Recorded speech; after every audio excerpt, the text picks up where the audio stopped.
In the desert silence of 1945, as the evening wind scraped across the cliffs of Nag Hammadi, a farmer's shovel struck a clay jar.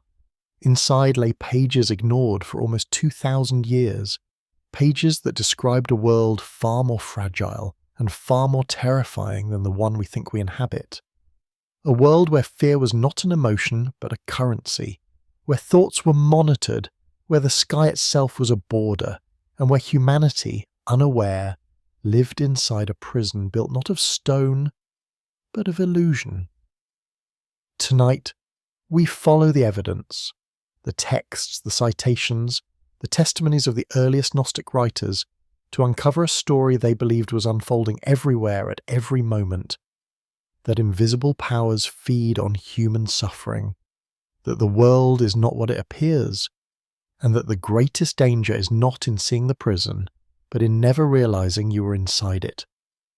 In the winter of 1945, as World War II drew to its catastrophic close, and the world began counting its dead, a farmer named Mohammed al-Saman rode his camel into the Jabal al-Tarif, a cliff formation near the town of Nag Hammadi in Upper Egypt.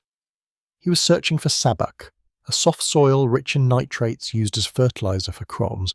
The war had made everything scarce, and farmers throughout the Nile Valley had learned to dig deeper, search further, work longer. Al-Saman's shovel struck something hard beneath the talus slope. He cleared away the sand and loose rock to reveal a red earthenware jar sealed and nearly a metre tall. The jar was heavy. Al-Saman hesitated before breaking it open. Local folklore warned of jinn trapped in ancient vessels, malevolent spirits that could curse a family for generations. But poverty has a way of making men pragmatic. He smashed the jar with his mattock. No jinn emerged. Instead, he found 13 leather-bound books, their pages made of papyrus, covered in writing he could not read. Disappointed, he had hoped for gold.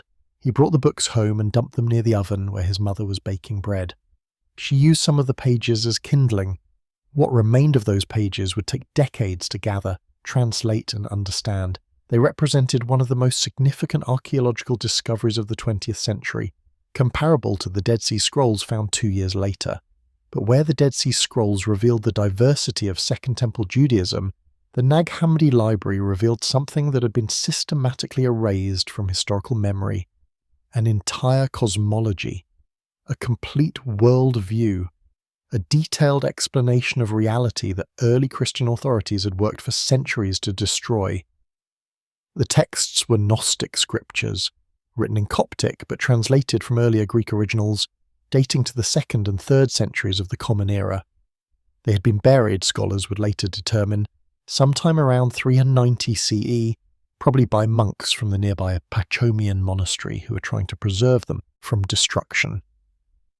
In that year, Archbishop Theophilus of Alexandria had issued an Easter letter condemning heretical books and ordering their elimination. The monks chose preservation over compliance. They sealed these books in a jar and hid them in a cliff, where they remained untouched for 1,500 years. When scholars finally translated these texts, a process that took until the 1970s to complete, they discovered detailed accounts of a cosmological drama that positioned humanity at the center of a cosmic deception. The text described a universe controlled by the malevolent entities called Archons, ruled by a false god named Yaldabaoth, who had imprisoned human consciousness in a material realm specifically engineered to generate fear, suffering, and spiritual amnesia. According to these ancient writers, humanity existed in a state of profound delusion, mistaking their prison for reality, worshipping their jailer as the supreme god, and remaining entirely unaware that their suffering served as sustenance for predatory intelligences that fed on human emotional energy. This was not metaphor. The Gnostic texts presented this as literal truth, as the fundamental structure of reality, as the explanation for why the world contained so much unnecessary suffering.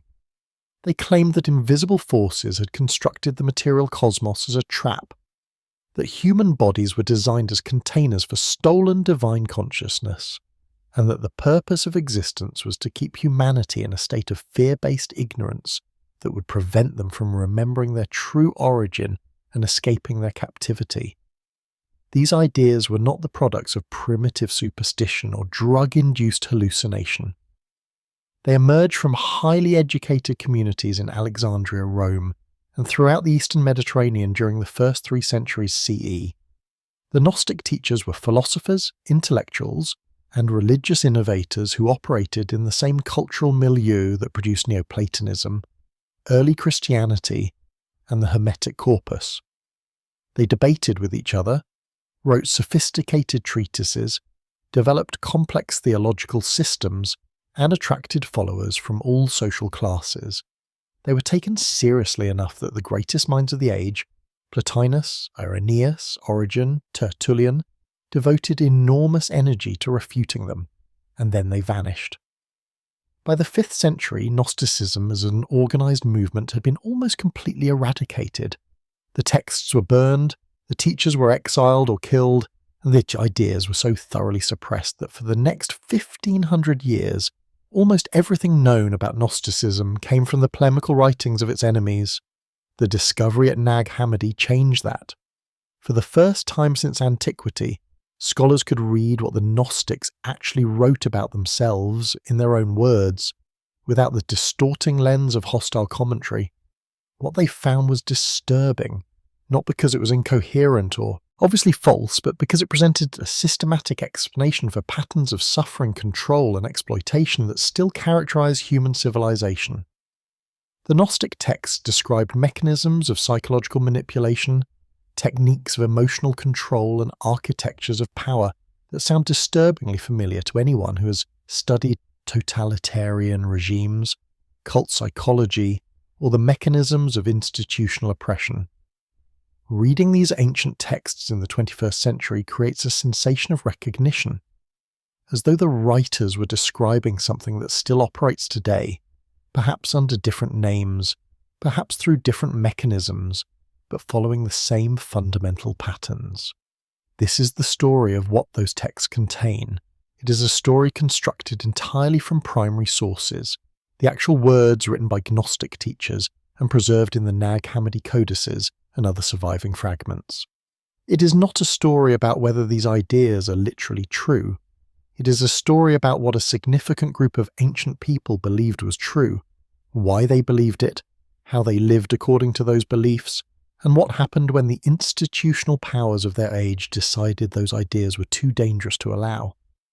The Gnostics believed they had discovered the source code of reality.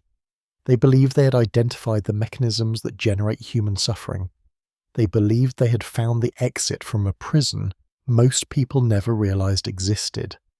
And they believed that the powers controlling that prison would do anything to prevent humanity from finding that exit. They were not entirely wrong about that last part. The 13 codices found at Nag Hammadi contain 52 texts totaling over 200 pages of material. They include Gospels, Apocalypses, wisdom texts, philosophical treatises, and mythological narratives. Many were previously unknown. Some, like the Gospel of Thomas, had been mentioned in ancient sources, but were assumed lost forever. The most important texts for understanding Gnostic cosmology are the Apocryphon of John, the Hypostasis of the Archons, On the Origin of the World, the Gospel of the Egyptians, and portions of the second treatise of the Great Seth. These texts do not present a unified system. Gnosticism was never a single religion with a central authority and standardized doctrine. It was a family of related movements, all sharing certain core assumptions but varying considerably in the details. The Sethians, Valentinians, and Basilidians each had their own myths, their own hierarchies of divine beings, their own explanations for how the cosmos came to be. But beneath this diversity lay a common structure, the belief that the material world was created by an inferior or malevolent deity, that humanity contains a spark of the true divine, and that salvation consists of gnosis, direct knowledge or insight that liberates consciousness from material bondage. The scholars who worked on translating and interpreting the Nag Hammadi texts, James Robinson, Bentley Layton, Marvin Meyer, Karen King, Elaine Pagels, and dozens of others, spent decades establishing accurate editions, identifying sources, and tracing the intellectual genealogy of these ideas. Their work revealed that Gnosticism was far more sophisticated and diverse than the caricatures presented by ancient heresiologists. These were not simple dualists who merely hated matter. They were creative theologians wrestling with the problem of evil, the origin of suffering, and the apparent disconnect between the ideal of a good God and the reality of a painful world. The Sethian branch of Gnosticism, named after Seth, the third son of Adam, whom they regarded as the progenitor of the spiritual race, produced some of the most detailed cosmological texts. The Apocryphon of John, which survives in 4 different versions, presents the most complete narrative of how the cosmos came to exist and why it operates as it does. This text, probably composed in the late 1st or early 2nd century, takes the form of a revelation given by the risen Christ to John the Apostle. It begins with a question that has haunted human consciousness since the beginning of reflective thought. If God is good, why is the world so full of suffering? To understand why these ideas emerged when and where they did, we need to consider the intellectual and social environment of the Roman Empire in the first 3 centuries of the Common Era. This was a period of unprecedented religious creativity and philosophical fermentation. Old certainties were collapsing. Traditional gods seemed impotent in the face of imperial violence and social dislocation. Mystery cults from Egypt, Persia, and Asia Minor competed for adherents. Philosophy schools offered competing visions of the good life. Jewish messianic movements proliferated, and in the midst of all this tumult, a new religion based on the teachings of an executed Jewish prophet began spreading through the empire's cities. Alexandria was the intellectual centre of this ferment. Founded by Alexander the Great in 381 BCE, it had become the greatest city of the Hellenistic world, home to the famous library, the museum, an institute for advanced research, and communities of Greeks, Egyptians, Jews, and others who created a unique cultural synthesis. It was in Alexandria that Jewish scholars produced the Septuagint, translating Hebrew scriptures into Greek. It was in Alexandria that Philo developed his synthesis of Jewish theology and Platonic philosophy. It was in Alexandria that early Christian theology took shape through teachers like Clement and Origen, and it was in Alexandria that Gnostic teachers developed their radical reinterpretation of Jewish and Christian traditions. The Sethians were highly educated. Their texts demonstrate familiarity with Platonic philosophy, Jewish scriptural interpretation, Christian teachings, and perhaps Zoroastrian dualism. They wrote in Greek, the language of intellectual discourse. They used complex literary structures and sophisticated theological arguments. They were not marginal cranks, but serious thinkers who attracted significant followings. The philosopher Plotinus, founder of Neoplatonism, considered them important enough to devote several treatises to refuting their ideas. The Christian theologian Irenaeus, Bishop of Lyon, wrote a massive 5-volume work called Against Heresies, largely aimed at combating Gnostic teachings. Why did these intellectuals develop such a dark vision of reality? The answer lies partly in historical circumstance and partly in philosophical logic. The Roman Empire of the 2nd century was a brutal civilization. Slavery was ubiquitous. Crucifixion was a standard form of execution. Wars, plagues, and famines killed millions. Life expectancy was short.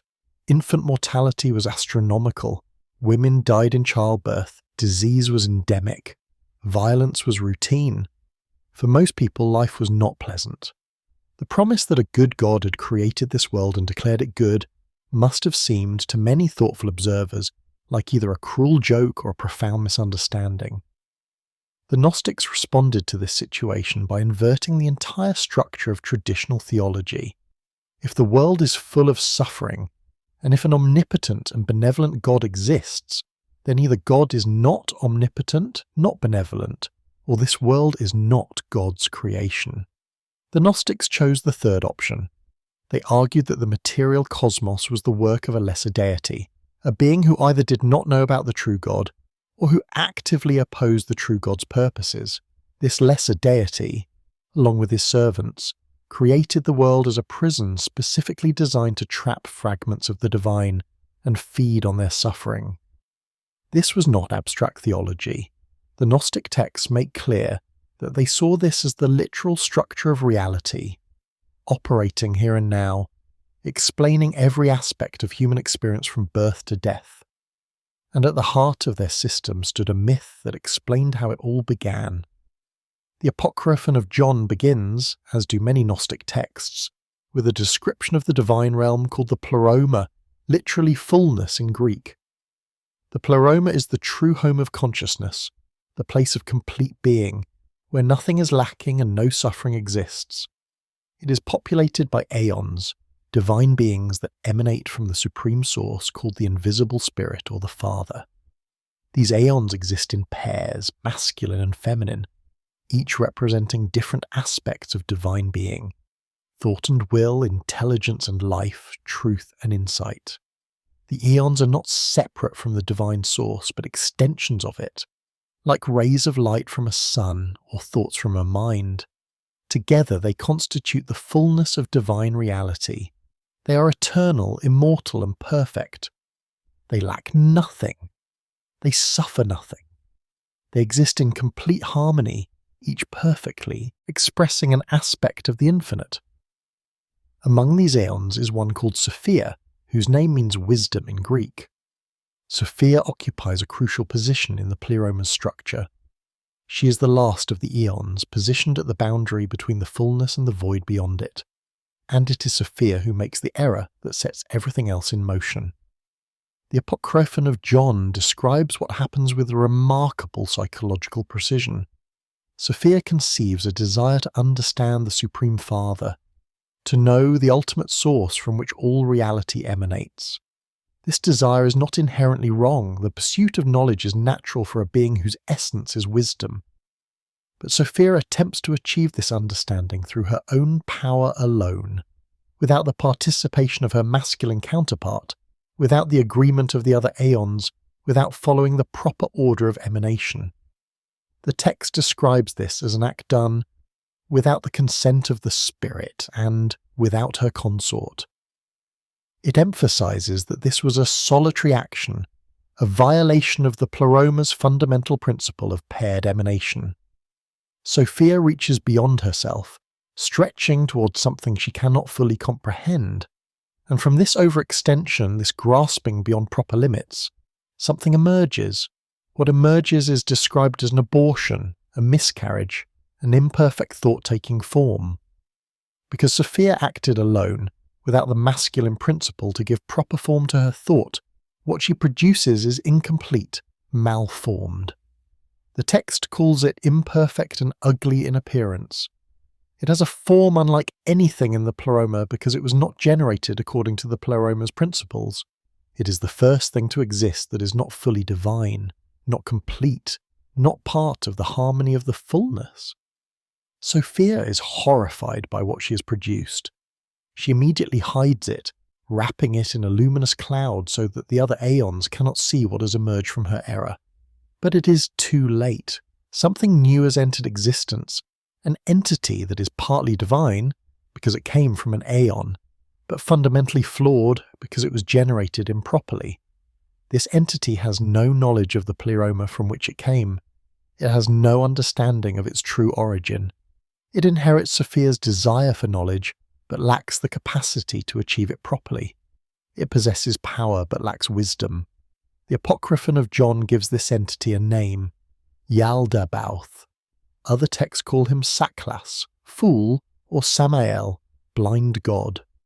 The name Yaldabaoth possibly derives from Aramaic and may mean child of chaos, or begetter of Sabaoth. He is described as having the body of a serpent and the face of a lion, glowing with fire. He is the demiurge, the craftsman who will create the material cosmos.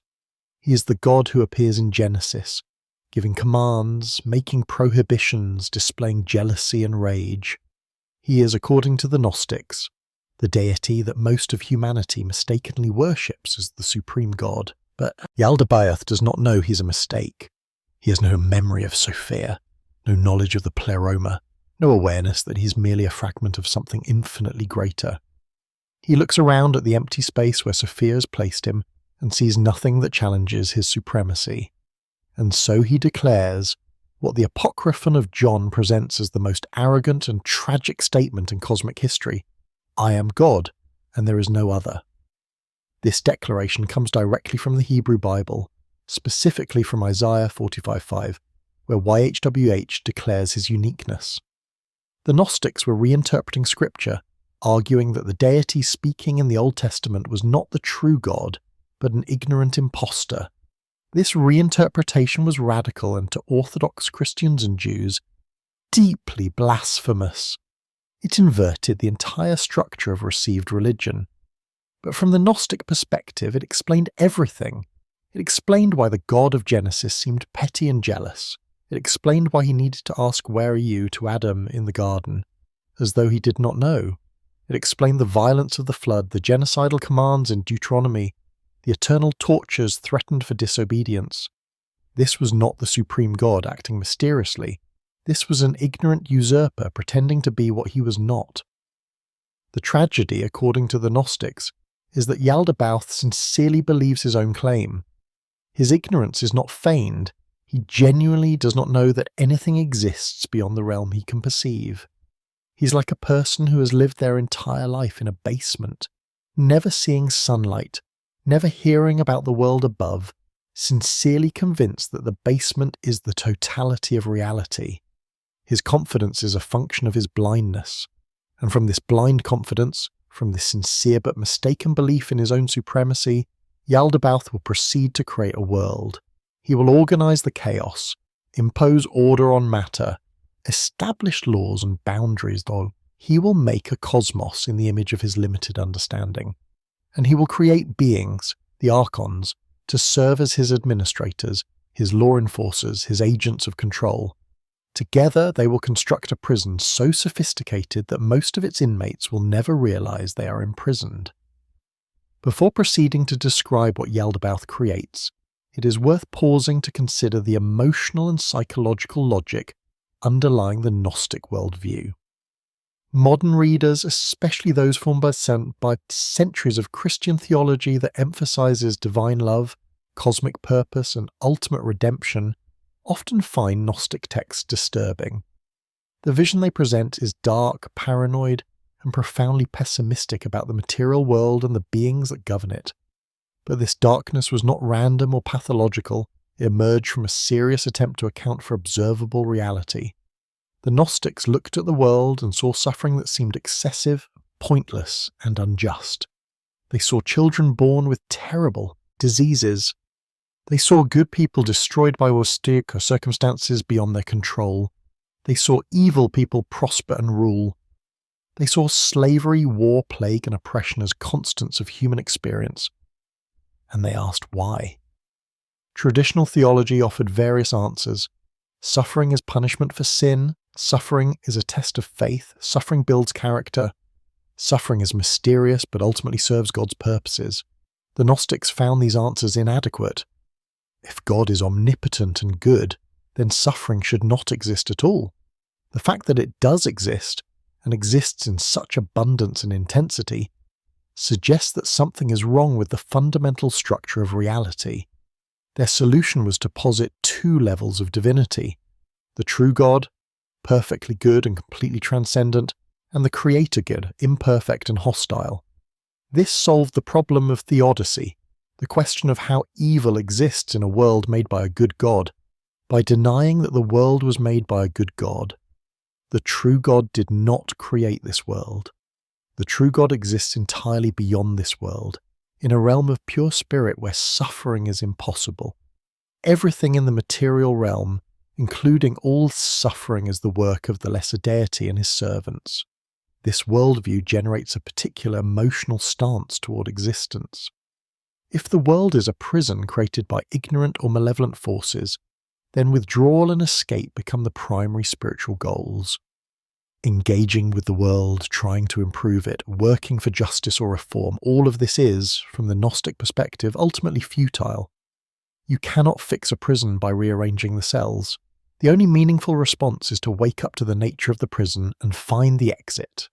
This attitude explains why early Christians like Irenaeus and Tertullian attacked Gnostics so vehemently. From the Orthodox perspective, the Gnostics were promoting despair, world hatred, and political quietism. They were teaching people to view creation as evil, to reject the body as a tomb, to see marriage and procreation as traps. They were, in effect, promoting a form of nihilism that undermined the entire Christian project of building the kingdom of God on earth. But from the Gnostic perspective, the Orthodox were the ones promoting delusion. By teaching people to accept suffering as part of God's plan, by encouraging submission to earthly authorities, by promising rewards in heaven for obedience on earth. The Orthodox were functioning as agents of the Archons, helping to maintain the prison by convincing inmates that their captivity was natural and right. This fundamental disagreement about the nature of reality and the proper human response to it would lead to centuries of conflict, persecution, and ultimately the near total elimination of Gnostic movements from the historical record. But before that happened, the Gnostics developed their ideas into elaborate systems that explained with remarkable detail exactly how the prison worked. Yaldabaoth, having declared himself the supreme god, proceeds to organize reality according to his limited understanding. But he cannot do this alone.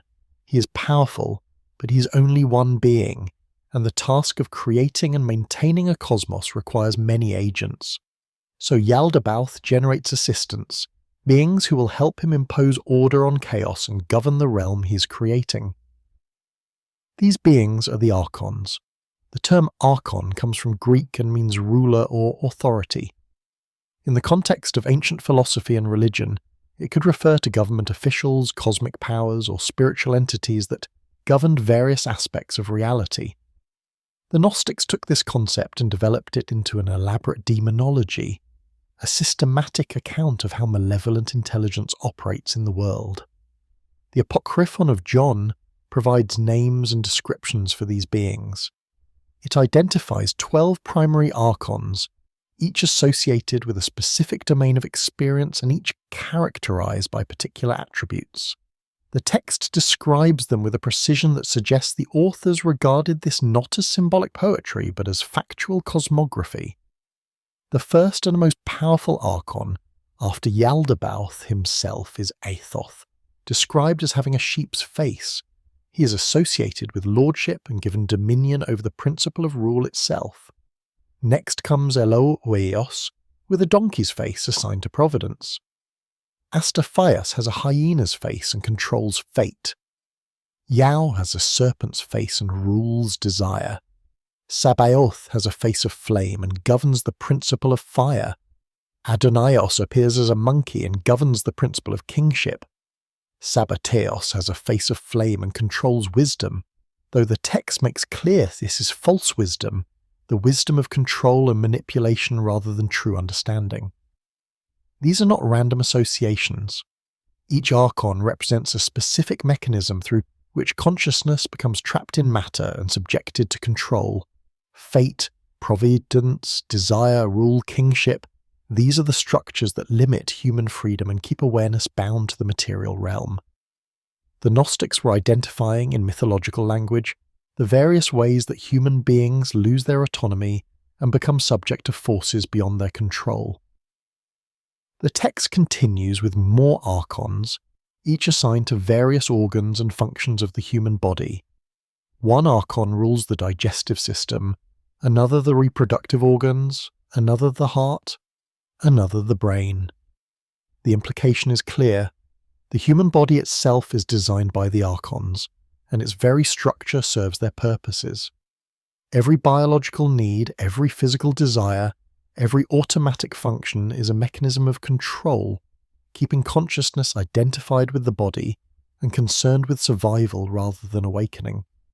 But the Archons are not merely cosmic administrators. The texts describe them as having personalities, motives, and emotional characteristics. They are jealous, fearful, and aggressive.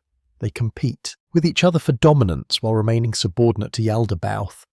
They are depicted as fundamentally anxious beings, aware at some level that their existence is derivative and their power is limited. constantly working to maintain control over a realm that threatens to slip from their grasp. The hypostasis of the Archons provides additional details about their nature and behaviour. This text, whose title translates as the reality of the rulers, presents the Archons as entities who exist on a plane just beyond normal human perception, but who can intervene directly in human affairs. They are invisible to ordinary sight, but can manifest in various forms when necessary. They can speak through human voices, influence human thoughts, and manipulate events to serve their purposes. What are their purposes? According to the Gnostic texts, the Archons have one primary goal: to keep humanity in a state of ignorance, fear, and spiritual sleep. This is not mere cruelty for its own sake.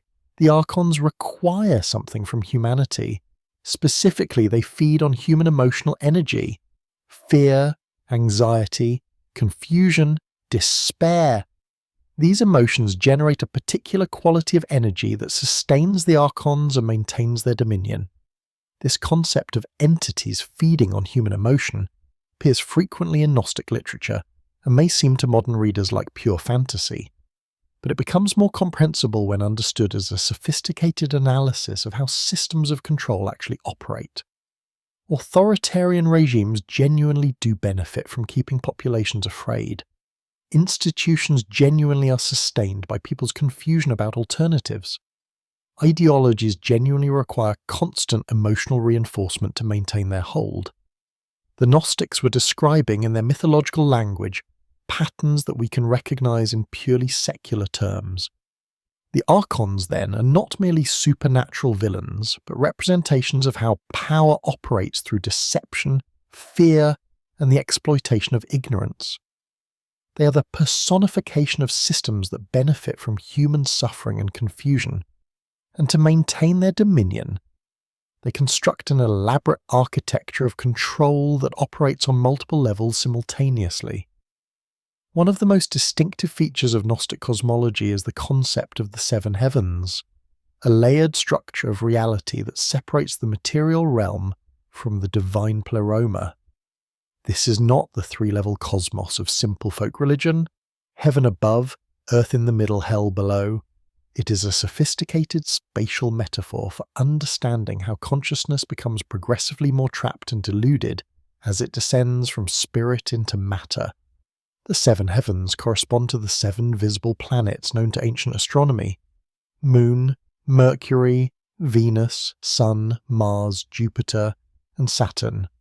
Each planet represented a sphere through which the soul must pass, and each sphere was governed by an Archon who imposed particular limitations on consciousness.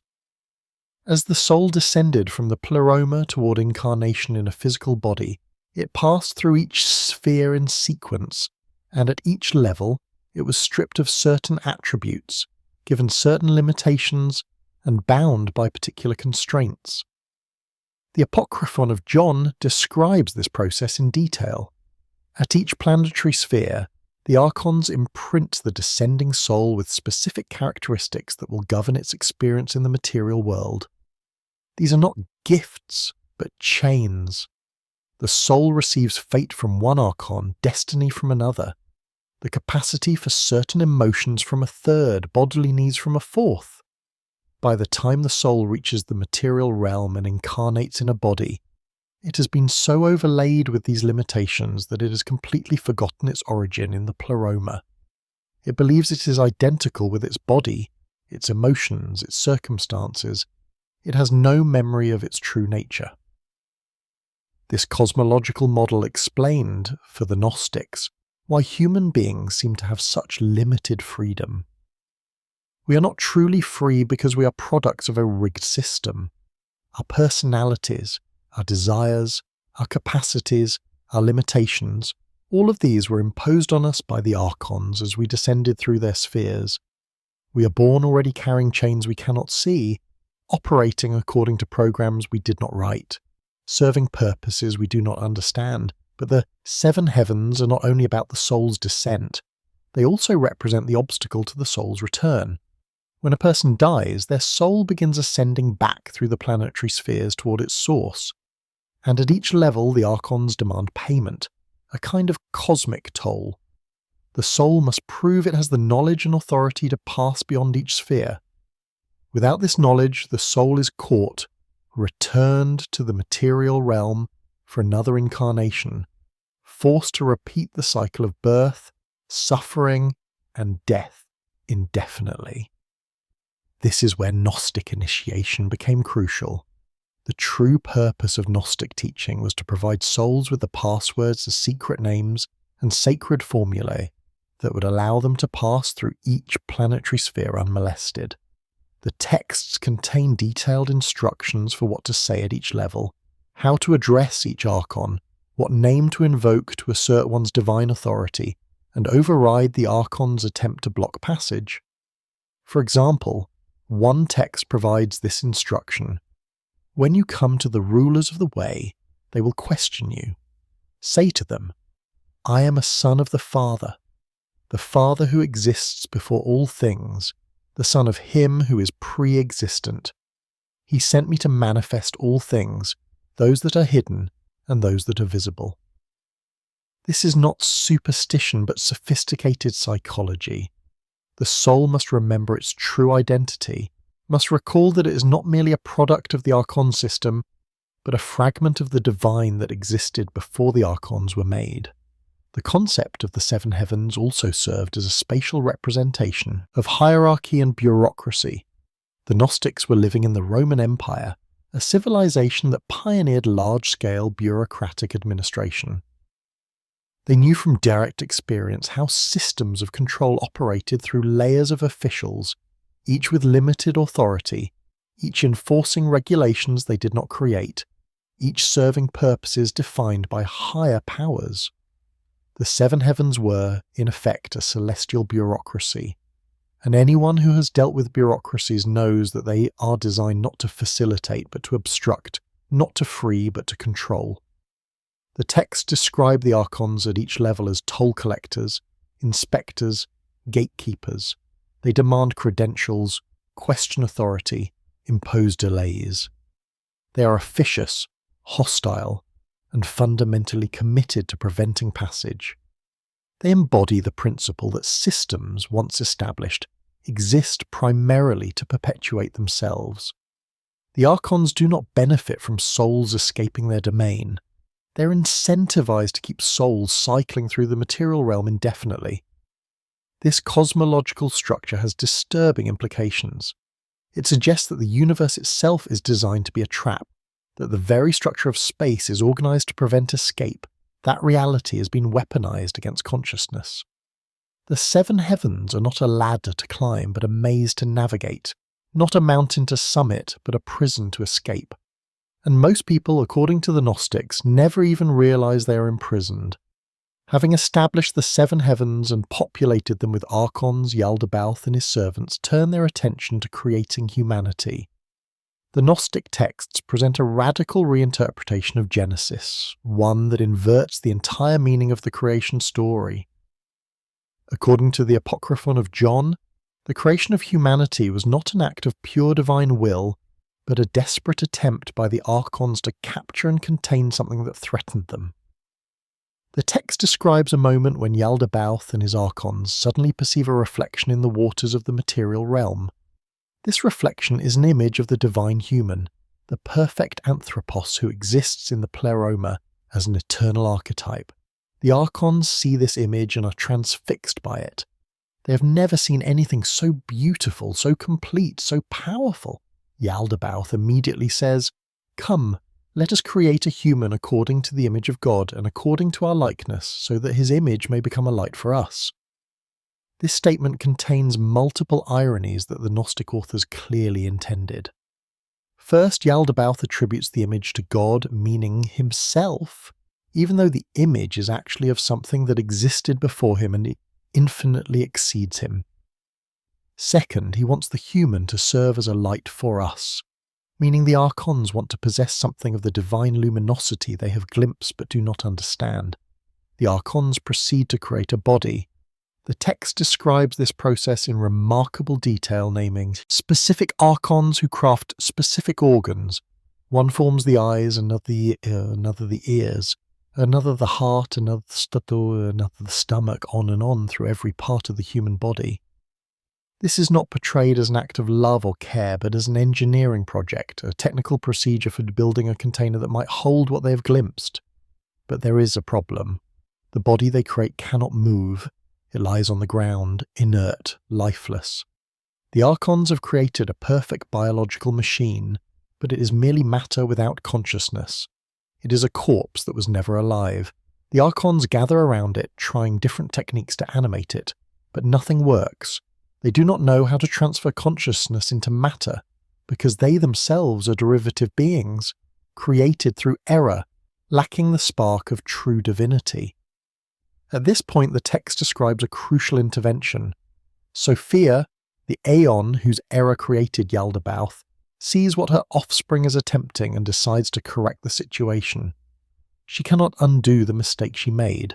Yaldabaoth exists and cannot be unmade, but she can limit the damage. She tricks Yaldabaoth into breathing his own spirit into the human form. The text says she sends emissaries who tell Yaldabaoth, "Breathe into his face of your spirit and his body will arise." Yaldabaoth obeys without understanding what he's doing. He breathes, and his spirit, which ultimately derives from Sophia, which contains a fragment of the divine, enters the human form, and Adam arises. He stands, he walks, he sees, he thinks. The body has become animated by genuine consciousness, by a fragment of the divine that existed before the material cosmos and transcends it. The moment Adam opens his eyes, the Archons realize they have made a catastrophic mistake. The text says, "He became superior to them, and he became brighter than them all." The human, animated by a divine spark, is not merely another creature within their system, but something that threatens the entire structure of their dominion. The Archons immediately feel fear. The text explicitly names fear as their first emotional response. They see that the human contains something they do not have, knows something they do not know, possesses a kind of consciousness that makes their own consciousness seem limited and derivative. This fear is crucial to understanding the Gnostic view of why humanity is oppressed. The Archons do not hate humans out of pure malice, they hate humans out of terror. They recognize that humanity, if it ever becomes fully conscious of its divine nature, will cease to be controllable. An awakened human is not merely free but capable of perceiving the Archons for what they are: limited, derivative, ultimately powerless against genuine divine consciousness. The entire structure of Archonic control depends on keeping humans ignorant of their true nature. The Archon's response is swift and desperate. They seize Adam and throw him down into the lowest region of matter, the densest level of the material realm. They want to ensure that the divine spark becomes so deeply entangled in physicality that it forgets its origin. They surround him with pleasures and pains, with needs and desires, with fears and distractions. They begin the process of creating what we recognize as human civilization, with all its structures of control, its ideologies of obedience, its mechanisms for generating and sustaining ignorance. But they also do something more specific. They create forgetfulness. The Gnostic texts describe the Archons as inducing a kind of spiritual amnesia in humanity, a forgetting so profound that it affects not just memory, but the entire structure of consciousness. Humans forget not just where they came from, but that they came from anywhere at all. They forget they are prisoners and begin to identify with their prison. They forget they contain divinity and begin to worship the Archons as gods. This concept of imposed forgetfulness is central to Gnostic anthropology. Human beings are not merely ignorant, they are actively prevented from knowing. The prison works not primarily through physical force, but through confusion, through carefully maintained misunderstanding, through systems that make it almost impossible to perceive reality accurately. The Archons do not need to chain every human individually. They need only to maintain the collective delusion that the prison is reality, and reality is not a prison. The creation of Eve, described in the Gnostic text as an attempt by the Archons to extract the divine element from Adam, becomes another chapter in this story of entrapment and resistance. The details vary across texts, but the pattern remains consistent. The Archons try to capture the divine spark. Sophia or higher powers intervene to protect it, and humanity remains suspended in a perpetual struggle between awakening and sleeping, remembering and forgetting, divine consciousness and material imprisonment. The story of Eden, as told in Genesis, is familiar to billions of people. Adam and Eve live in a garden. God commands them not to eat from a specific tree. A serpent tempts Eve. She eats the fruit and gives some to Adam. God discovers their disobedience and expels them from the garden. Traditional interpretations present this as the fall, the origin of sin, the moment when human pride and disobedience corrupted the good creation God had made. The Gnostics read the same story and saw something completely different. They saw a prison break that almost succeeded. They saw the Archons' desperate attempt to maintain ignorance. They saw humanity's first glimpse of its true condition, and they saw the beginning of a war for consciousness that continues to this day. In the Gnostic reading, the serpent is not a villain but a hero. The serpent is sent by Sophia or by higher powers from the Pleroma to counteract the Archon's program of enforced ignorance. When the serpent tells Eve that eating from the tree will make them like gods, knowing good and evil, the serpent is speaking truth. The knowledge in question is not mere intellectual information, but gnosis, direct experiential awareness of reality. It is consciousness of the divine spark within, recognition of the prison for what it is, awareness of the Archon's deception. The tree of knowledge is precisely what its name suggests, the means by which consciousness awakens to its true condition. The Archons have placed this tree in Eden, but forbidden access to it because knowledge threatens their entire system of control. An ignorant prisoner is a manageable prisoner. An awakened prisoner is a revolutionary. When Eve eats the fruit and gives some to Adam, several things happen simultaneously. First, they do indeed gain knowledge. The Genesis text says their eyes were opened, and the Gnostics took this literally. They began to perceive reality more accurately. They became aware of their nakedness, which the Gnostics interpreted not as sexual shame, but as recognition of their vulnerability and limitation. They were no longer operating entirely within the Archon's program. Second, they feel fear. But in the Gnostic reading, this fear is not guilt over disobedience. It is the recognition of danger. They suddenly understand that they are in a hostile environment, controlled by powers that do not have their best interests in mind. Fear is an appropriate response to awakening inside a prison. Third, the deity in the garden, whom the Gnostics identify not as the true God but as Yaldabaoth, becomes furious. His rage is not the righteous anger of a loving father disciplining wayward children. It is the panic of a warden who has lost control. The text describes him walking in the garden calling out, "Where are you?" a question the Gnostics read as evidence of his limitations. If he were truly omniscient, he would not need to ask. When Yaldabaoth discovers what has happened, his response reveals his true nature. He curses everyone involved. He curses the serpent to crawl on its belly. He tells Eve she will suffer in childbirth and be ruled by her husband. He tells Adam that he will toil in frustration and that the earth will produce thorns and thistles. He announces that death will be the ultimate end for both of them, and then he expels them from the garden, specifically to prevent them from accessing the tree of life and becoming immortal. The Gnostics read this response as confirmation of the Archon's hostile intent. Every part of the curse is designed to increase suffering, limit freedom, and maintain control. The suffering in childbirth, the domination of women by men, the necessity of exhausting labour, the inevitability of death. These are not natural features of existence, but weaponized conditions imposed by the Archons to keep humanity trapped in fear and ignorance. Most crucially, the Gnostics noted that the deity's explicit reason for expelling humanity from Eden was to prevent them from eating from the tree of life. If humans gained both knowledge and immortality, they would become like one of us, meaning like the Archons themselves, or perhaps even superior to them. The expulsion from Eden was not punishment for sin, but a strategic move to maintain the power differential between rulers and ruled. The hypostasis of the Archons elaborates on this reading. It describes the paradise of Eden as a place designed by the Archons to keep Adam in a state of narcotized contentment, well-fed, comfortable, but completely ignorant. The tree of knowledge represents the possibility of awakening from this comfortable slavery. When the serpent succeeds in helping Eve access this knowledge, the text says the Archons were troubled and realized that their models had ceased to become material. This phrase is significant. The models are the humans, and the fact that they ceased to become material suggests that gaining knowledge began the process of liberating consciousness from identification with matter. Awakened humans are still physically embodied, but they are no longer merely material. They have remembered something of their spiritual origin. They have begun the process of reversing the entrapment.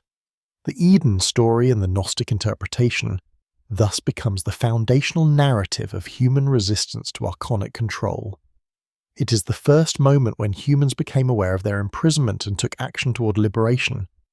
Every subsequent moment of awakening, every instance of someone seeing through deception or refusing manipulation, is a repetition of Eve's choice to eat from the tree, and every system of control that operates through enforced ignorance is a repetition of the Archon's prohibition against that tree.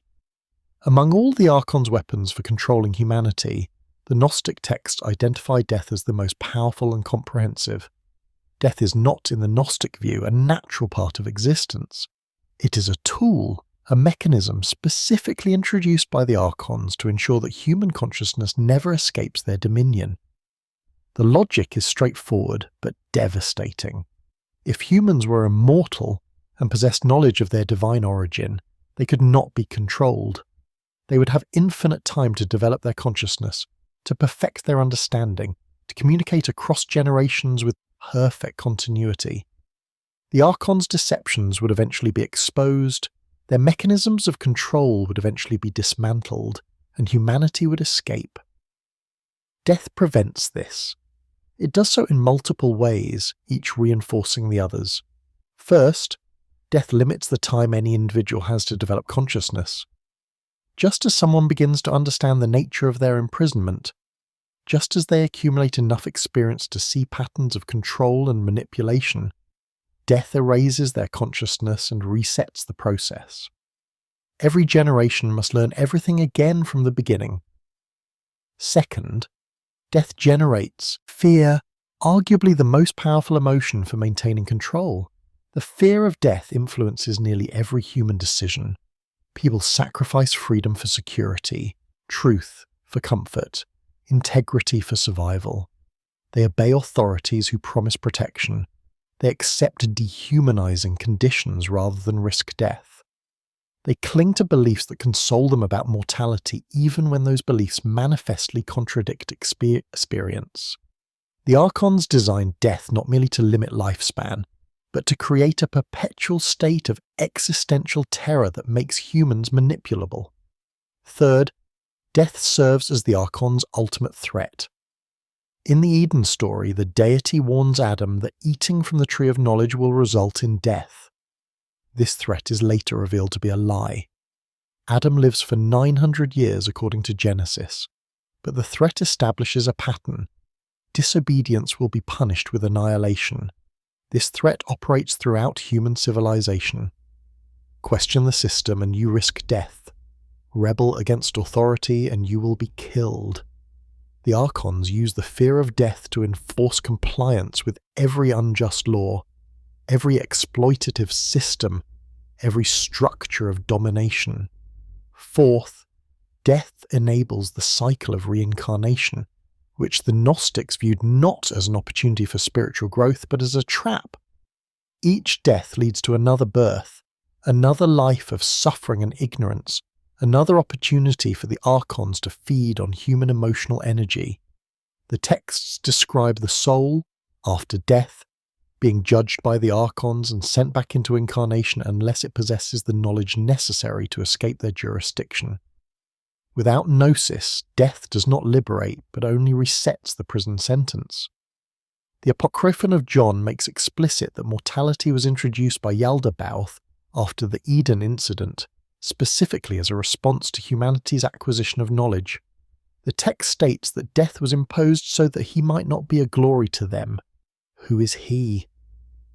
The divine spark within humanity, the consciousness that threatens the Archon's dominion. Death is designed to prevent that spark from fully manifesting, from achieving its potential, from recognizing and asserting its divine nature. Modern readers might object that death is simply a biological reality, that all living things die, that this is not evidence of malevolent design, but simply how matter and energy operate in the universe. But the Gnostics would respond that this objection already accepts the Archon's framework. If the material realm itself was designed by the Archons, then biological death is indeed their creation. The fact that it seems natural and inevitable to us is precisely what makes it such an effective prison. We have internalized the Archon's limitations as though they were features of reality itself. The texts also suggest that the Archons benefit directly from death, specifically from the emotional states death generates. The fear of death, the grief over loss, the despair of mortality, all of these emotions produce energy that sustains the Archonic system. The Archons feed on human suffering, and death is the ultimate generator of suffering. Every human life ends in death. Every relationship is severed by death. Every achievement is rendered temporary by death. The entire human condition is saturated with death awareness, and this awareness generates precisely the kind of fearful, grasping, desperate emotional state that nourishes the Archons. This concept of entities feeding on emotional energy sounds fantastical to modern ears, but it becomes more comprehensible when we consider systems rather than individual entities. Political systems genuinely do depend on fear. Consumerism genuinely does generate anxiety about mortality and promise, falsely, that products can provide security. Militarism genuinely does use the threat of death to enforce compliance. Religions genuinely do use the fear of hell and the promise of heaven to control behavior. The Gnostics were describing, in mythological language, patterns that remain operative in secular forms. The introduction of death also fractured human community in specific ways. Before death, humans could accumulate infinite experience, build infinite relationships, develop infinite understanding. Death makes everything temporary and therefore limits human potential. No friendship lasts forever. No love transcends mortality. No teacher can pass on all their knowledge before they die. Every generation must rediscover truths the previous generation knew. This fragmentation serves the Archons by preventing humanity from ever achieving the kind of collective consciousness that might overthrow their dominion. The story of Noah and the flood appears in various forms across ancient Near Eastern literature. The biblical version in Genesis presents it as God's response to widespread human wickedness. God regrets making humans, decides to destroy them, but spares Noah and his family because Noah is righteous. The flood kills all other humans and most animals. Noah's family repopulates the earth after the waters recede. The Gnostic texts present a dramatically different interpretation. In the Apocryphon of John and a related text, the flood is not divine judgment but an archonic extermination attempt. The Archons, led by Yaldabaoth, decide to destroy humanity not because humans are wicked, but because some humans are waking up. A seed of knowledge has been planted, meaning some people have begun to achieve gnosis, to remember their divine origin, to see through the archonic deception. This represents an existential threat to the Archon system. Yaldabaoth's decision to send the flood is described as a conference of the Archons. They gather and debate what to do about the problem of human awakening. Some suggest increasing suffering to drive humans deeper into ignorance. Others propose introducing new forms of distraction and delusion. But Yaldabaoth decides on a more direct solution: complete extermination. If humanity is destroyed, the divine sparks will be released from their material prisons and can be reincarnated into new bodies that have not been contaminated with dangerous knowledge. The text emphasizes that this is genocide motivated by fear. The Archons are not acting from strength but from panic. They recognize that their control is fragile, that it depends entirely on maintaining ignorance, and that knowledge spreading through the human population threatens their entire system. The flood is not punishment for sin, but suppression of knowledge, an ancient version of book burning executed on a global scale. But the attempt fails. The Gnostic texts describe how Sophia, or higher divine powers, intervene to protect Noah and his family. Crucially, they do not merely warn Noah about the coming flood. They give him specific knowledge, sometimes described as writing it down for him, that will allow him to preserve and transmit the seed of Gnosis. The flood will kill bodies, but it cannot kill consciousness or erase knowledge. Noah becomes a carrier of the hidden tradition, ensuring that even after the reset, the possibility of awakening remains available to humanity. The text describes Noah building the ark, but it frames this differently than Genesis does. Noah is not simply following instructions to save his family, he is preserving a lineage of consciousness, protecting the possibility of human liberation from the Archons' attempt to extinguish it. The animals on the ark are sometimes interpreted allegorically as representing different aspects of consciousness or different types of humans, those capable of awakening and those who remain asleep. After the flood, the text describes the world repopulating, but the Archons have learned something from their failure. They realize that direct extermination is not an effective strategy.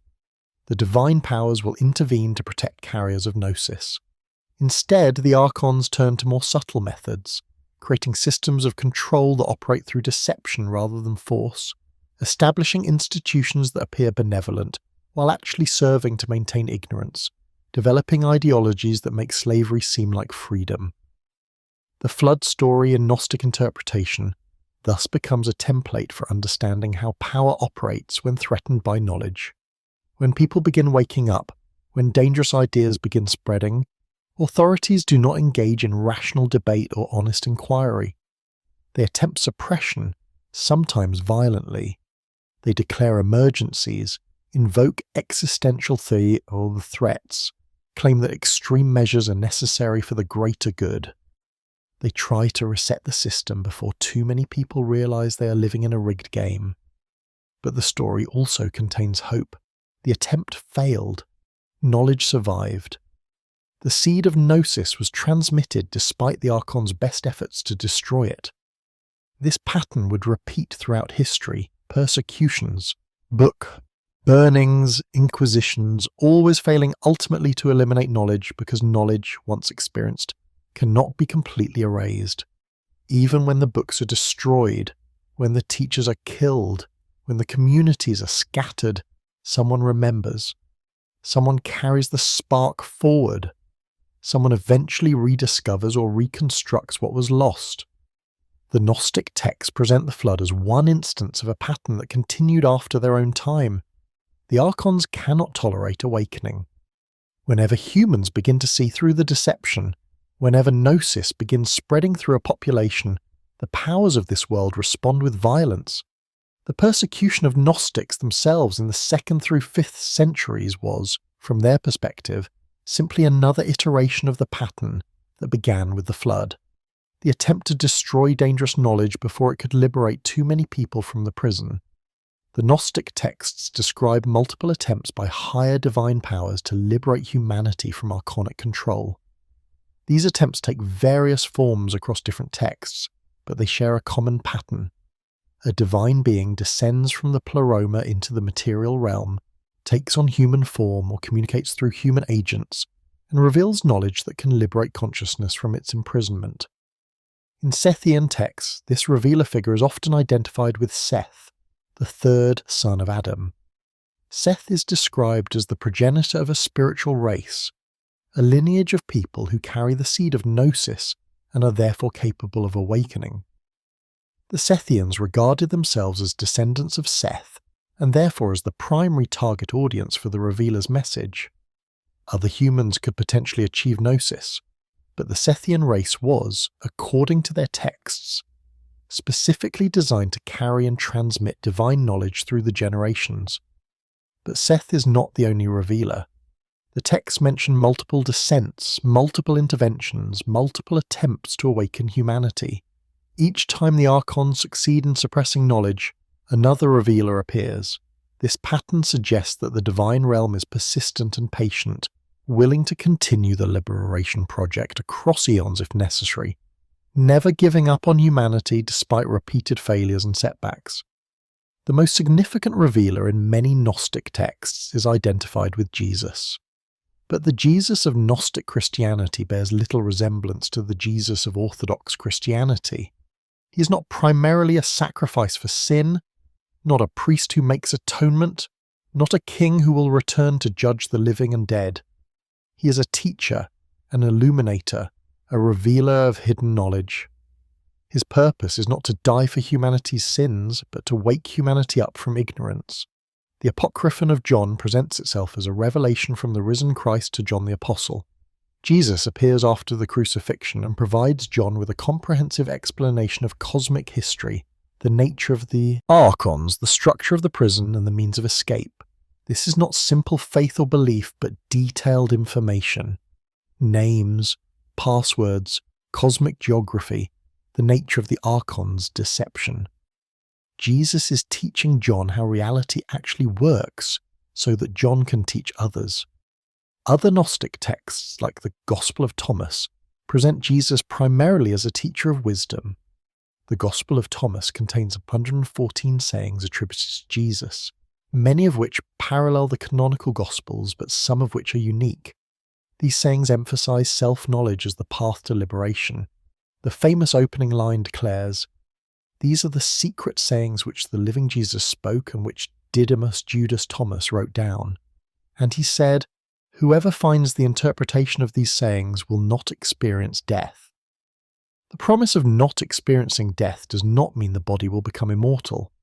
It means that consciousness, having achieved gnosis, will not be subject to the cycle of death and rebirth controlled by the Archons. The awakened person recognizes that they are not identical with their body, that death is merely a transition, and that they possess the knowledge necessary to navigate the Archons' barriers and return to the pleroma. Another crucial saying in the Gospel of Thomas has Jesus declaring, "If you bring forth what is within you, what you have will save you. If you do not have that within you, what you do not have within you will kill you." This is pure Gnostic teaching. Salvation comes not from external sources, but from recognizing and actualizing the divine spark already present within. The danger is not sin, but ignorance, not knowing what you have within you, and therefore remaining trapped in identification with matter and subject to the Archon's control. The Gnostic Jesus is also notably unconcerned with conventional morality and social structures. When asked about fasting, prayer, charity, and dietary restrictions, he consistently deflects or dismisses these concerns. What matters is not external behavior, but internal understanding. The Archons use moral codes and religious regulations as additional mechanisms of control, creating guilt and obligation that keep people focused on behavior rather than consciousness. The Revealer's purpose is to cut through all these secondary systems and direct attention to the primary question, do you know what you are? Some Gnostic texts present Jesus as having never fully taken on material form. The Gospel of Peter and the second treatise of the Great Seth describe Jesus as appearing to suffer on the cross, but actually remaining untouched by the physical torment. He watches from a spiritual vantage point and laughs at the Archon's futility. They crucified his body, or more accurately, the material form he temporarily inhabited, but they could not touch his true being. This interpretation eliminated the idea of sacrificial atonement and instead presented the crucifixion as proof of the Archon's ignorance and impotence. Other texts allow for a more complex incarnation where Jesus genuinely took on human form but never lost awareness of his divine origin. He experienced the prison from the inside but never forgot he was in a prison. His teaching authority derives precisely from this. He knows both the pleroma and the material realm, both freedom and imprisonment, both divine consciousness and human limitation. He can serve as a guide because he has personally navigated the path he teaches. The revealer figure also functions as what modern psychology might call a mirror for consciousness. By demonstrating what an awakened human looks like, by embodying gnosis rather than merely teaching about it, the revealer provides others with a template for their own awakening. The texts emphasize imitation and identification, becoming like the revealer, experiencing the same consciousness the revealer experienced, achieving the same knowledge the revealer possessed. But the revealer's work is always opposed by the Archons. The texts describe multiple strategies the Archons use to neutralize the threat posed by awakening humans. Sometimes they use direct violence, killing the revealer or their followers. Sometimes they use co-option, incorporating the revealer's teaching into their own systems in distorted forms. Sometimes they use slander, portraying the revealer as dangerous, heretical, or insane. The revealer becomes a threat not merely to be eliminated, but to be transformed into something harmless or even useful for maintaining control. The crucifixion of Jesus occupies a central position in Christian theology, but its meaning differs radically between Orthodox and Gnostic interpretations. For Orthodoxy, the crucifixion is the moment of salvation, when Christ's death atones for human sin and reconciles humanity to God. For Gnostics, the crucifixion is a revelation of the Archons' fundamental nature, their combination of power and ignorance, their capacity for violence, and their ultimate futility. The second treatise of the Great Seth provides the most detailed Gnostic account of the crucifixion. In this text, Jesus describes the crucifixion from his own perspective. He watches as the Archons, working through Roman authorities and religious officials, torture and execute the body he inhabited. But he emphasizes that they are crucifying the flesh, not the consciousness, the material form but not the spiritual reality. He describes his state during the crucifixion. I did not die in reality, but in appearance. This is not Docetism, the simple denial that Jesus had a real body. It is a more sophisticated claim about consciousness and identity. Jesus is saying that his true being, his consciousness, his divine nature, was never at risk during the crucifixion. The Archons could destroy his body because bodies are part of the material realm they control. But they could not touch his spiritual reality, because that exists in a realm beyond their jurisdiction. The text describes Jesus laughing during the crucifixion. This laughter is not cruel or dismissive, it is the laughter of recognition, of seeing through a deception, of understanding something the Archons do not understand. They think they are eliminating a threat. They believe that by killing Jesus, they will stop the spread of gnosis and maintain their control. But they are actually proving his teaching correct. They are demonstrating that they are ignorant, that they mistake the body for the person, that they believe their power is greater than it actually is. The Gospel of Judas, a Gnostic text known to ancient heresiologists but only rediscovered in the late 20th century, presents an even more subversive interpretation. In this text, Judas is not a betrayer, but the only disciple who truly understands Jesus' teaching. Jesus asked Judas to facilitate his crucifixion specifically so that the spiritual being can be released from material entrapment. The other disciples, who mourn the crucifixion and regard it as a tragedy, demonstrate their failure to comprehend the distinction between body and spirit. The Gnostic interpretation removes all redemptive value from the crucifixion. Jesus' death does not atone for sin, does not satisfy divine justice, does not pay a cosmic debt. It is simply the Archons doing what Archons do, using violence against what they fear, trying to eliminate knowledge through eliminating the teacher. The fact that crucifixion did not stop Christianity from spreading did not eliminate gnosis, and ultimately contributed to the very awakening the Archons were trying to prevent, demonstrates the fundamental problem with using violence to control consciousness. This interpretation had profound implications for how Gnostics understood suffering and martyrdom. Orthodox Christianity developed a theology of redemptive suffering, where imitating Christ's passion and even dying for the faith became the highest expression of devotion. Gnostics rejected this entirely. Suffering has no redemptive value. It is not ennobling or spiritually beneficial. It is simply the Archons' tool for maintaining control, seeking suffering, glorifying martyrdom, or believing that pain brings you closer to God. All of these are archonic deceptions designed to make humans complicit in their own imprisonment. Instead, the Gnostic response to persecution was escape when possible and endurance when necessary, but never glorification. Some Gnostic texts encourage dissimulation, outwardly conforming to archonic demands while inwardly maintaining gnosis. There is no value in dying for the truth if you can live and spread the truth instead. The Archons want to eliminate carriers of knowledge. The appropriate response is to preserve and transmit knowledge, not to offer yourself up for destruction in the mistaken belief that your death will accomplish something valuable. The crucifixion also revealed something crucial about the Archons' limitations. They can kill bodies, but they cannot kill consciousness. They can destroy books, but they cannot destroy knowledge if even one person remembers. They can execute teachers, but they cannot prevent new teachers from arising. Their power is ultimately limited to the material realm, and consciousness, properly understood, transcends the material realm. This recognition is itself a form of liberation. The Archons are not as powerful as they appear, and their power depends entirely on human ignorance of this fact. Despite, or perhaps because of persecution, Gnostic movements proliferated throughout the Mediterranean world during the 2nd and 3rd centuries. The sources that document this proliferation are mostly hostile, written by Christian heresiologists who are trying to refute Gnostic teachings and warn against their influence. But even these hostile sources reveal that Gnostic teachers attracted significant followings, that Gnostic ideas spread rapidly through major cities, and that Gnostic communities developed sophisticated organizational structures.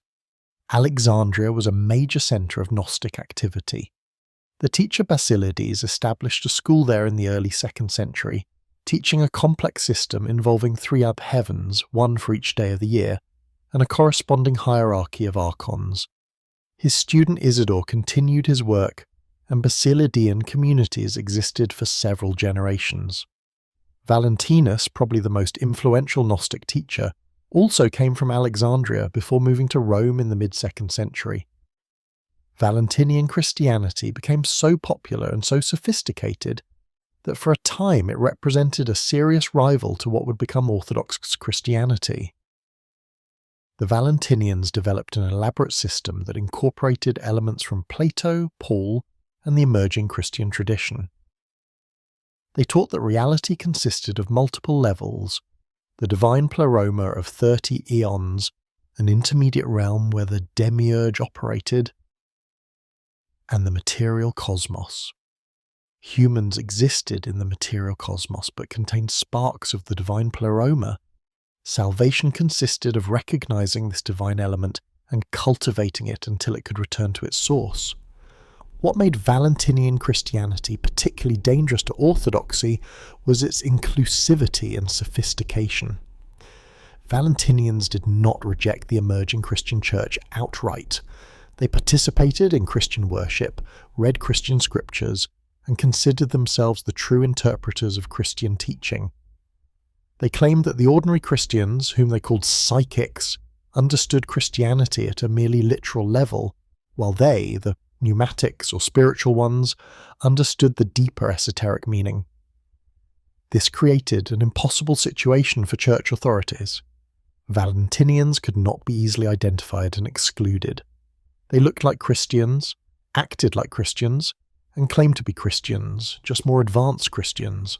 Irenaeus, Bishop of Lyon, devoted his 5-volume Against Heresies largely to exposing and refuting Valentinian teaching, but even he acknowledged that Valentinian teachers were eloquent, learned, and persuasive. His frustration is palpable. These heretics were winning converts among educated Christians who found Valentinian cosmology more intellectually satisfying than simple faith. The Sethians, whose texts predominate at Nag Hammadi, were less interested in operating within Christian communities and more focused on maintaining separate communities of the elect. They saw themselves as a spiritual race, descendants of Seth, destined to receive gnosis and return to the pleroma. Their texts suggest a community intensely concerned with correct knowledge, with preserving the precise details of cosmic geography, archonic hierarchies, and the passwords needed for post-mortem ascent. Gnostic communities developed their own rituals, though the details remain unclear because the texts focus more on cosmology and theology than on practical religious life. They practiced baptism, but understood it as a spiritual awakening rather than merely a physical washing. They celebrated Eucharist, but interpreted the bread and wine as symbols of knowledge rather than literal body and blood. They had initiation rituals designed to transmit secret teachings to those deemed ready to receive them. They used sacred formulas, recited hymns, and engaged in meditation practices aimed at achieving direct visionary experience of the divine realms. The social composition of Gnostic communities appears to have been diverse. Some Gnostic teachers, like Valentinus, attracted followers from the educated elite, people who could appreciate the sophisticated philosophical framework. Other Gnostic movements drew from lower social classes, offering alternative visions of meaning and dignity to people who had little status in conventional society. Gnostic communities often accorded women higher status than Orthodox Christian communities did, allowing women to teach, prophesy, and perform rituals. This gender egalitarianism was another source of Orthodox hostility. The emphasis on direct knowledge rather than institutional authority made Gnostic movements inherently unstable from an organizational perspective. There was no mechanism for enforcing orthodoxy, no central authority that could declare one interpretation correct and another heretical. Different teachers developed different systems. Students of the same teacher sometimes went in different directions. This decentralization made Gnostic movements resilient against persecution. There was no headquarters to destroy, no single leader whose execution would end the movement, but it also prevented them from achieving the kind of institutional stability that enabled Orthodox Christianity to survive and eventually dominate. The texts describe Gnostic communities as embattled but defiant. They knew they were teaching ideas that authorities considered dangerous. They knew they faced persecution from both Roman officials, who suspected them of atheism and social subversion, and from Christian bishops who regarded them as heretics more dangerous than pagans. Yet they continued teaching, continued writing, continued transmitting gnosis to new generations. They believed they were carrying out the most important work possible, liberating consciousness from archonic control, one awakening at a time. The emotional tenor of these communities, as reflected in their texts, combines urgency with confidence.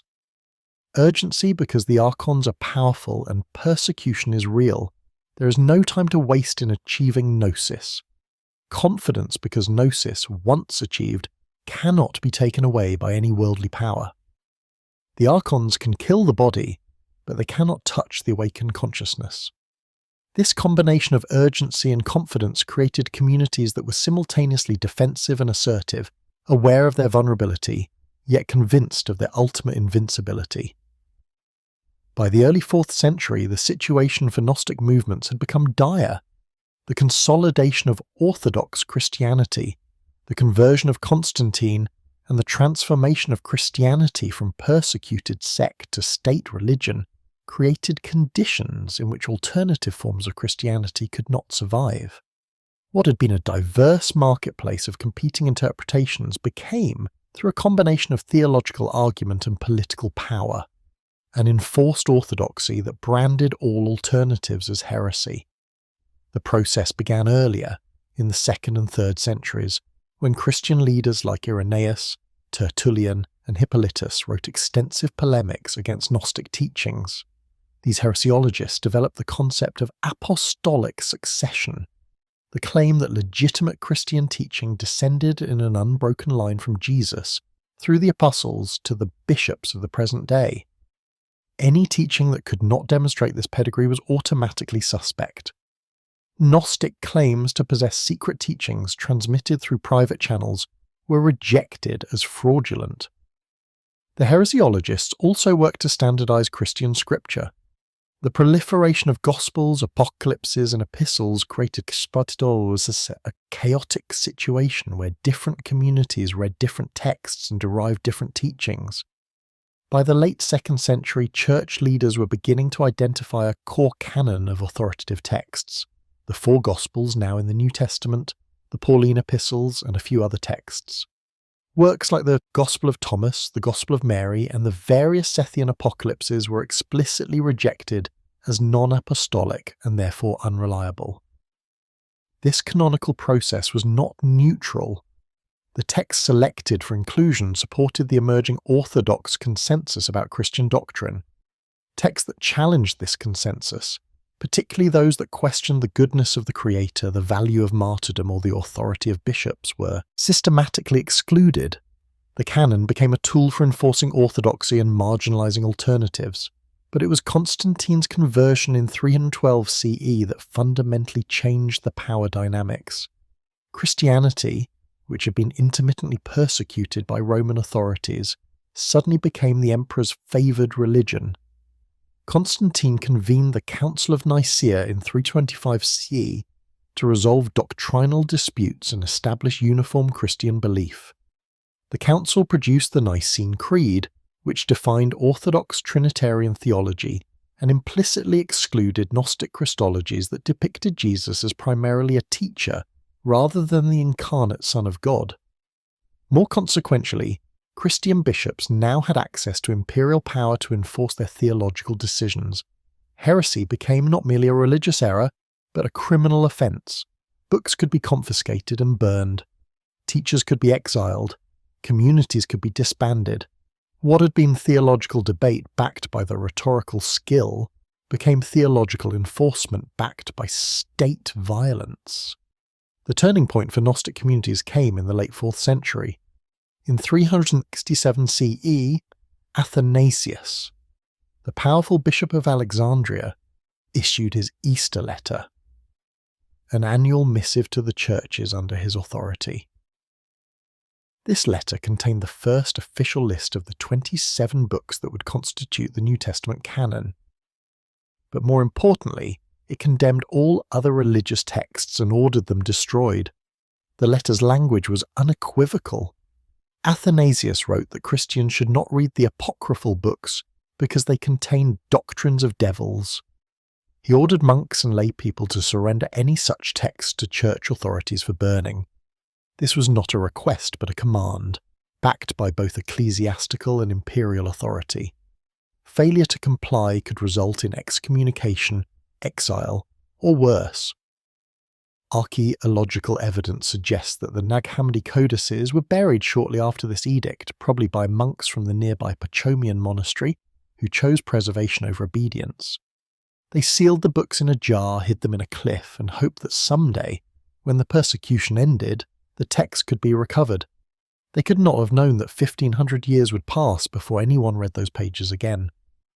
Throughout the 5th century, Christian authorities systematically eliminated Gnostic texts and communities. Libraries were searched, books were confiscated, teachers were forced to recant or face exile. The Theodosian Code, promulgated in 438 CE, contained explicit prohibitions against heresy, with punishments ranging from loss of civil rights to execution. By the end of the 5th century, organised Gnostic Christianity had been completely eradicated from the Roman Empire. The suppression was thorough and effective. For the next millennium and a half, almost everything known about Gnosticism came from the writings of its enemies: Irenaeus's Against Heresies, Hippolytus's Refutation of All Heresies, Epiphanius's Panarion. These became the primary sources for understanding what Gnostics believed. Modern scholars reading these texts had no way to verify whether the heresiologists accurately represented Gnostic teaching or were creating caricatures to make refutation easier. What the heresiologists preserved was filtered through their hostile agenda. They emphasized the most bizarre-sounding cosmological claims, the most libertine ethical positions, the most obviously absurd philosophical arguments. They presented Gnostics as deluded, arrogant, and dangerous. They claimed Gnostic teaching led to either extreme asceticism or extreme libertinism, to rejection of the body or to uncontrolled indulgence. They portrayed Gnostic communities as socially destructive, promoting withdrawal from civic responsibilities and family obligations. We now know from the Nag Hammadi texts that this portrayal was often inaccurate. Gnostic texts are philosophically sophisticated, internally coherent, and addressed to serious spiritual seekers.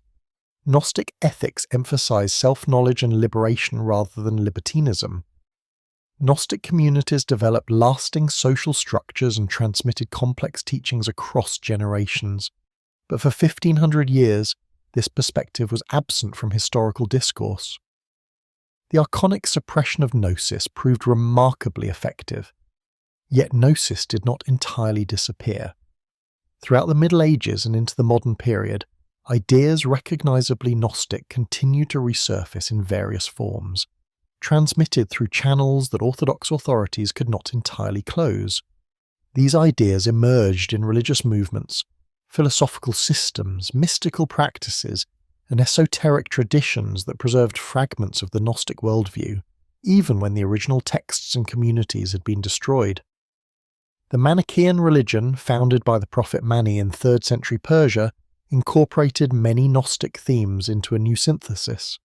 Mani taught that reality consisted of two primordial principles, light and darkness, locked in cosmic combat. The material world was a mixture of these principles, with human beings containing particles of light trapped in darkness. Salvation consisted of liberating the light through knowledge and ascetic practice. Manichaeism spread rapidly through the Eastern Roman Empire, Central Asia, and eventually China, persisting as an organized religion for nearly 1,000 years despite intense persecution from Christians, Zoroastrians, and Muslims.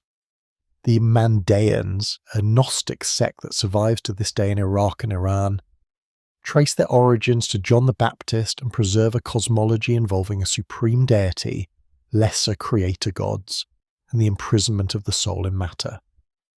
Their rituals emphasize baptism as a means of purification and spiritual ascent. They have maintained an unbroken tradition from antiquity to the present, though their numbers have dwindled and their communities face extinction due to persecution and emigration. In medieval Europe, movements like the Bogomils in the Balkans and the Cathars in southern France developed theologies that closely paralleled ancient Gnosticism. The Cathars taught that the material world was created by an evil deity, that the Catholic Church served this evil deity, and that salvation consisted of rejecting materiality through ascetic practice. They attracted large followings in Languedoc and threatened Catholic authority sufficiently that Pope Innocent III declared a crusade against them. The Albigensian Crusade, 1209 to 1229, resulted in the massacre of thousands and the complete destruction of Cathar communities. The parallels between Cathar teaching and ancient Gnosticism are striking, but historians debate whether there was actual historical transmission or whether similar theological problems led to similar solutions. The Cathars had no access to the Nag Hammadi texts, which remained hidden in Egypt. Yet they developed a cosmology involving a false creator god, a true hidden god, the imprisonment of souls in matter, and the need for gnosis to achieve liberation. Either they reconstructed Gnostic theology independently, or they received it through chains of transmission so subtle that historians have not yet traced them. Renaissance Hermeticism, while not strictly Gnostic, preserved many similar themes. The Hermetic texts, attributed to Hermes Trismegistus and rediscovered in the 15th century, taught that humanity contains a divine spark, that the material world is a reflection of spiritual realities, and that knowledge can lead to spiritual transformation and even divine status. These texts were eagerly studied by philosophers like Marsilio Ficino and Pico della Mirandola, who saw in them an ancient wisdom tradition that predated Christianity and confirmed its deeper truths. Kabbalah, the Jewish mystical tradition that flourished in medieval Spain and later in Safed, developed cosmological ideas that parallel Gnostic themes. The Kabbalistic concept of Tzimtzum, divine contraction, described how God withdrew to create space for a finite universe. The breaking of vessels led to divine sparks becoming trapped in material shells. Human spiritual practice aims to liberate these sparks and return them to their source. While Kabbalah emerged from Jewish rather than Christian sources, The structural similarities to Gnostic cosmology suggest possible cross-pollination or similar responses to similar questions about evil and suffering. The Rosicrucian manifestos of the 17th century and the development of Freemasonry in the 18th century both drew on esoteric traditions that preserved Gnostic themes.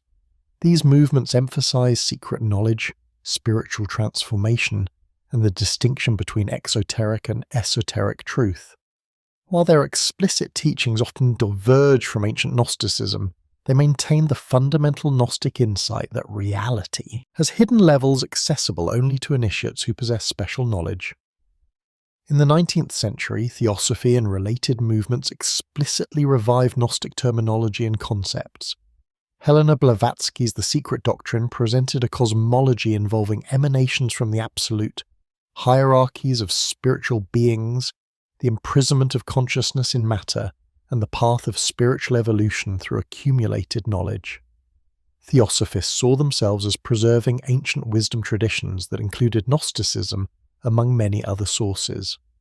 None of these movements had access to actual Gnostic texts. They were working from secondary sources, from polemical descriptions by heresiologists, from intuitive reconstructions, or from independent spiritual experiences that led them to similar conclusions about the nature of reality. But collectively, they demonstrate that Gnostic ideas proved remarkably resilient. Despite centuries of persecution and suppression, despite the loss of texts and the murder of teachers, something essential survived, whether through underground transmission, independent rediscovery, or the simple fact that certain questions about suffering and evil inevitably generate certain types of answers. The 20th century witnessed an extraordinary reversal. Texts that had been hidden, lost, or destroyed began to resurface, allowing scholars to reconstruct ancient Gnosticism from primary sources for the first time in 1500 years.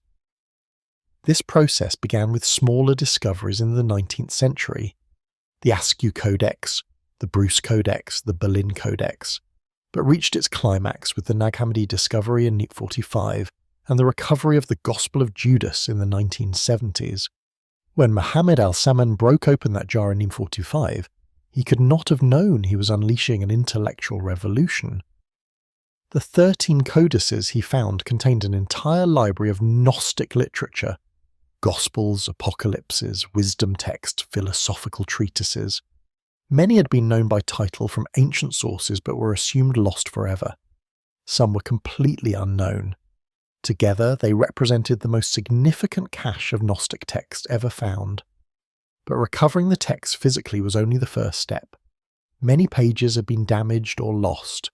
The codices had been scattered. Some pages were sold to dealers, some were stolen, some were burned as kindling before anyone realized their value. The texts were in Coptic, a late form of ancient Egyptian written with Greek letters, which meant only specialized scholars could read them. And the Egyptian government, where the codices were eventually housed, initially restricted access, delaying translation and publication. It took decades for the text to be fully published. The first complete English translation did not appear until 1977, more than 30 years after the discovery. But once scholars could read these texts, they transformed understanding of early Christianity and ancient religion. Here, finally, were Gnostic voices speaking for themselves, explaining their cosmology in their own terms, without the distorting lens of hostile commentary. Scholars discovered that the heresiologists had been partially accurate but had also misrepresented, oversimplified, and sometimes fabricated. Yes, Gnostics taught that the material world was created by a lesser deity. Yes, they believed in a hidden supreme God unknown to most humans. Yes, they emphasized secret knowledge as the path to salvation. But the texts revealed sophisticated philosophical reasoning, complex exegetical methods, and diverse theological positions that the heresiologists had flattened into crude caricatures. The recovery of the Nag Hammadi texts also revealed connections between Gnosticism and other ancient movements. The texts showed Gnostic authors engaging with Platonic philosophy, Jewish apocalyptic literature, emerging Christian tradition, and possibly Zoroastrian and Buddhist ideas. Gnosticism was not an isolated heresy, but part of a rich intellectual ferment that characterized the Roman Empire's eastern provinces in the first few centuries CE. The Gospel of Thomas, in particular, attracted enormous attention. It contained sayings of Jesus not found in the canonical Gospels, some of which seemed to preserve very early traditions. The text's lack of narrative framework, it was simply a collection of sayings, suggested a form of Jesus tradition that predated the biographical Gospels of Matthew, Mark, Luke, and John. Scholars debated whether Thomas preserved authentic sayings of the historical Jesus, or whether it represented later Gnostic elaborations. The debate continues. The discovery also raised provocative questions about the formation of Christianity. If Gnostic Christianity existed alongside what became Orthodox Christianity from the very beginning, if Gnostics regarded themselves as authentic interpreters of Jesus' teaching, if they participated in early Christian communities before being excluded, then perhaps the neat distinction between true Christianity and heretical distortion was more complex than traditional church history had claimed. Perhaps orthodoxy won not because it was truer, but because it was more successful at gaining institutional power and suppressing alternatives. The Gospel of Judas, discovered in the 1970s but not published until 2006, reinforced this point. This text presented Judas not as a betrayer, but as Jesus' closest disciple, the only one who truly understood his teaching. It inverted the entire Passion narrative, suggesting that Jesus wanted to be freed from his material body, and specifically asked Judas to facilitate this. While scholars debated the text's authenticity and significance, it demonstrated that even central Christian narratives were subject to radical reinterpretation in the early centuries. The rediscovery of Gnostic texts coincided with broader cultural shifts that made Gnostic ideas more comprehensible and less threatening. The 20th century witnessed unprecedented violence. World wars, genocides, nuclear weapons, environmental destruction. The optimistic narrative of progress toward a better world seemed increasingly untenable. Existentialism, with its emphasis on alienation and the absurdity of existence, created intellectual space for considering that perhaps reality was fundamentally hostile to human flourishing.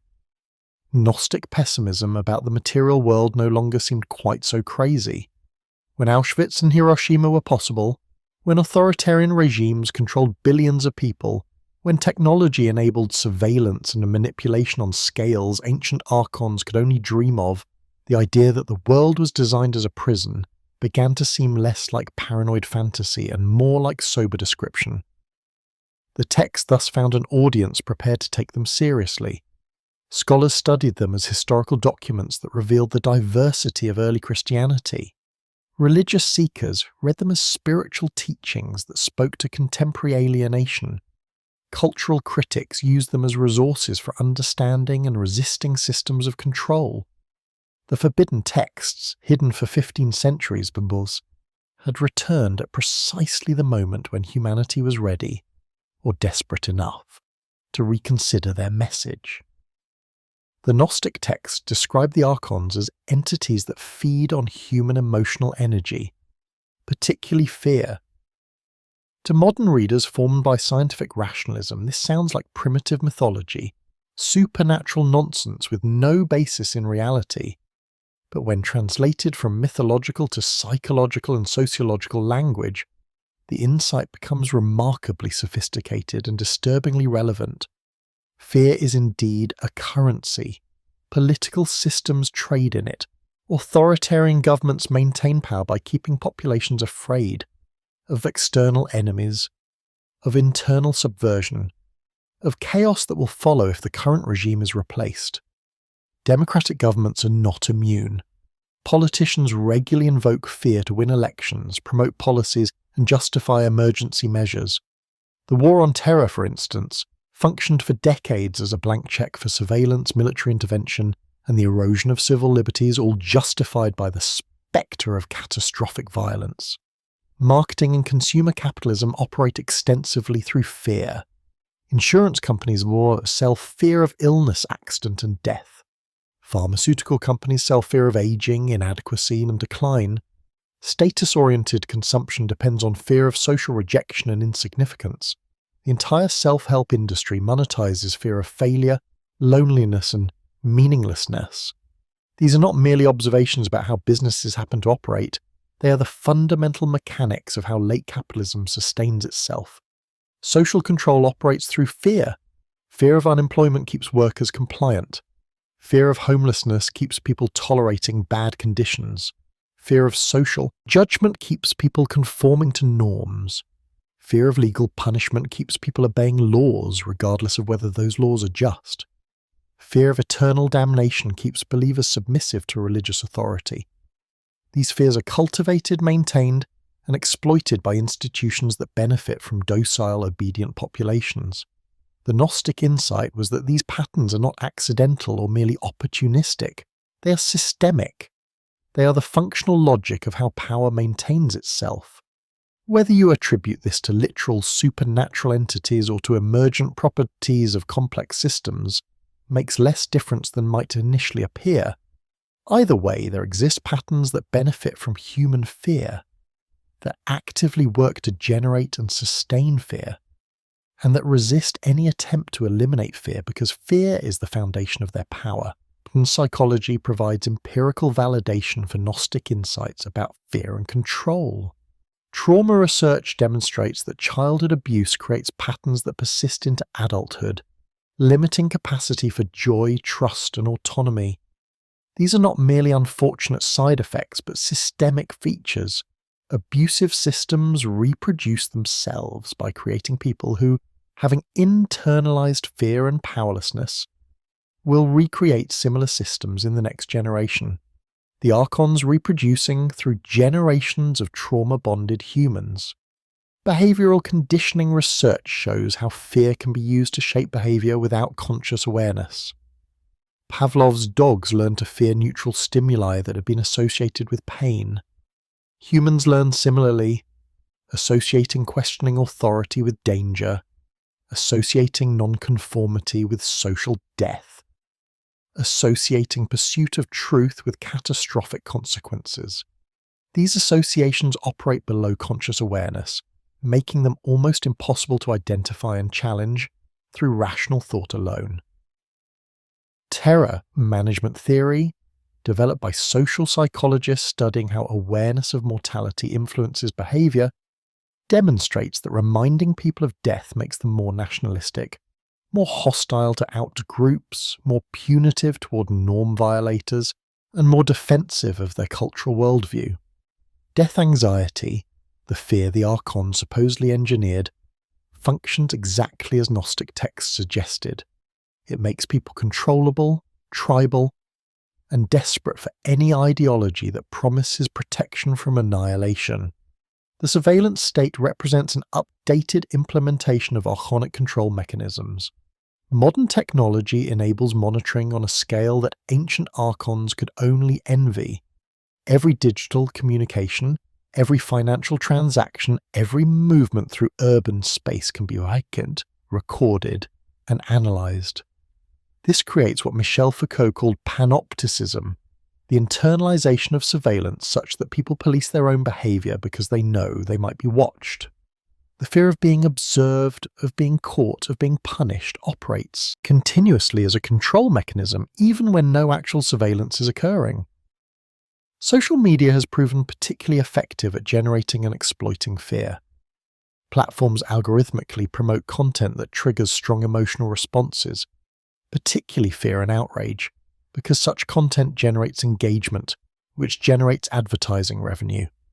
Users are subjected to endless streams of content designed to make them afraid of social contagion, political enemies, economic collapse, environmental catastrophe, whatever generates the most clicks. The business model of social media platforms aligns perfectly with Archonic interests. Profit by keeping people afraid, confused, and emotionally reactive. The Gnostic claim that Archons feed on fear thus becomes comprehensible as a description of systemic dynamics. Power does not need to be consciously malevolent to operate malevolently. Systems do not need to be deliberately designed to harm in order to generate harm. Once a pattern emerges where fear serves institutional interests, that pattern will be reinforced, elaborated, and defended against elimination.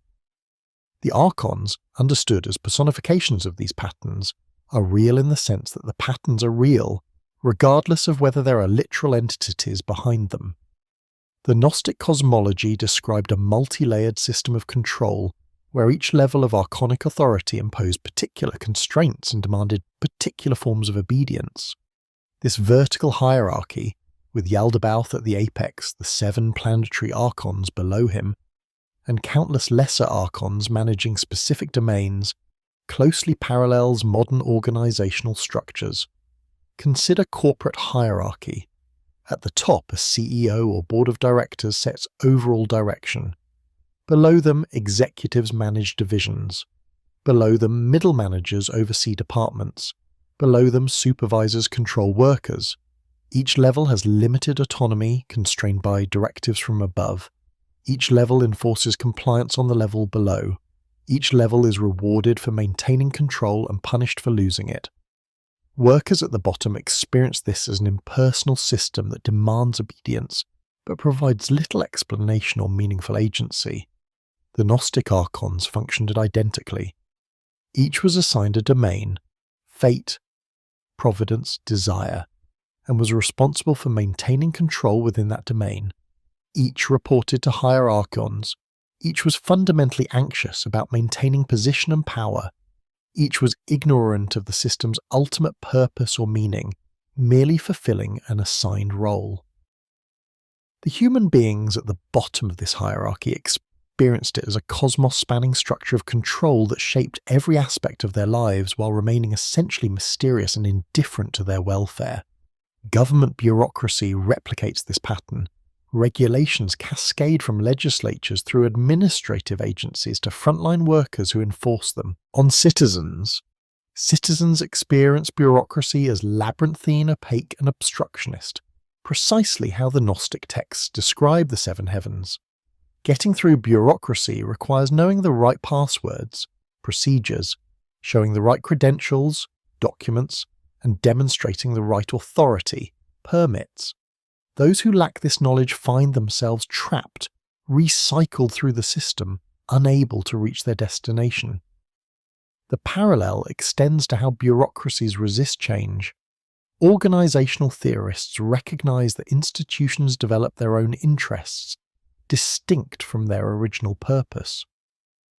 A regulatory agency created to protect public welfare begins to prioritize its own survival and growth.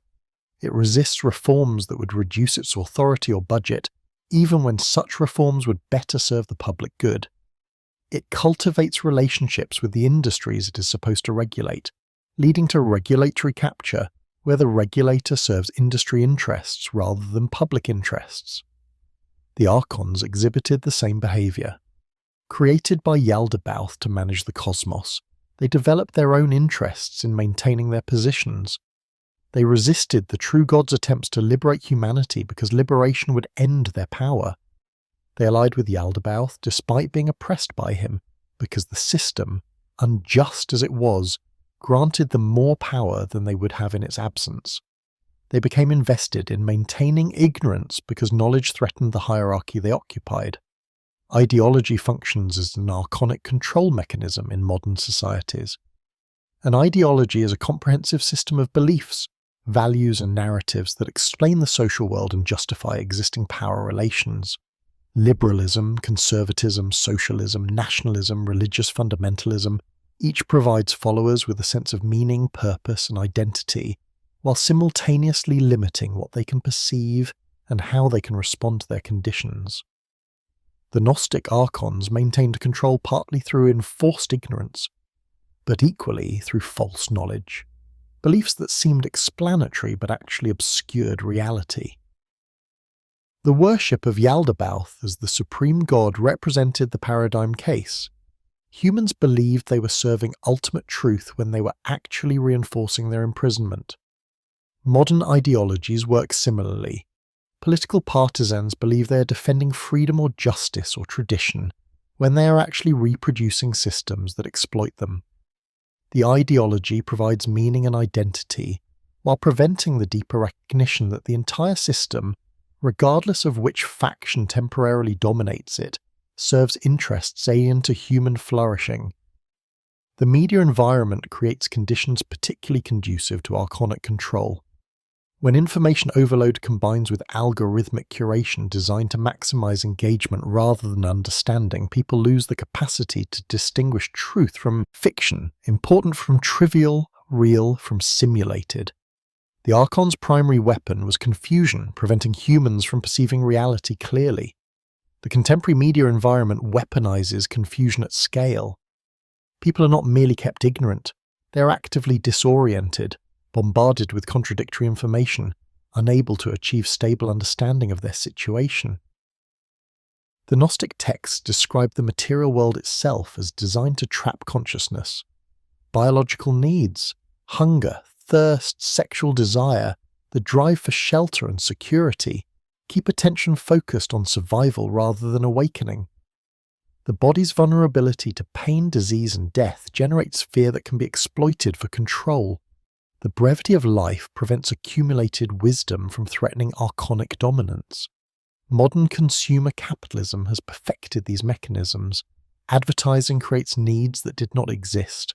Products promise fulfillment but deliver only temporary satisfaction, ensuring continued consumption. People work jobs they often find meaningless to earn money, to buy things they often do not need, driven by the manufactured desires and fears.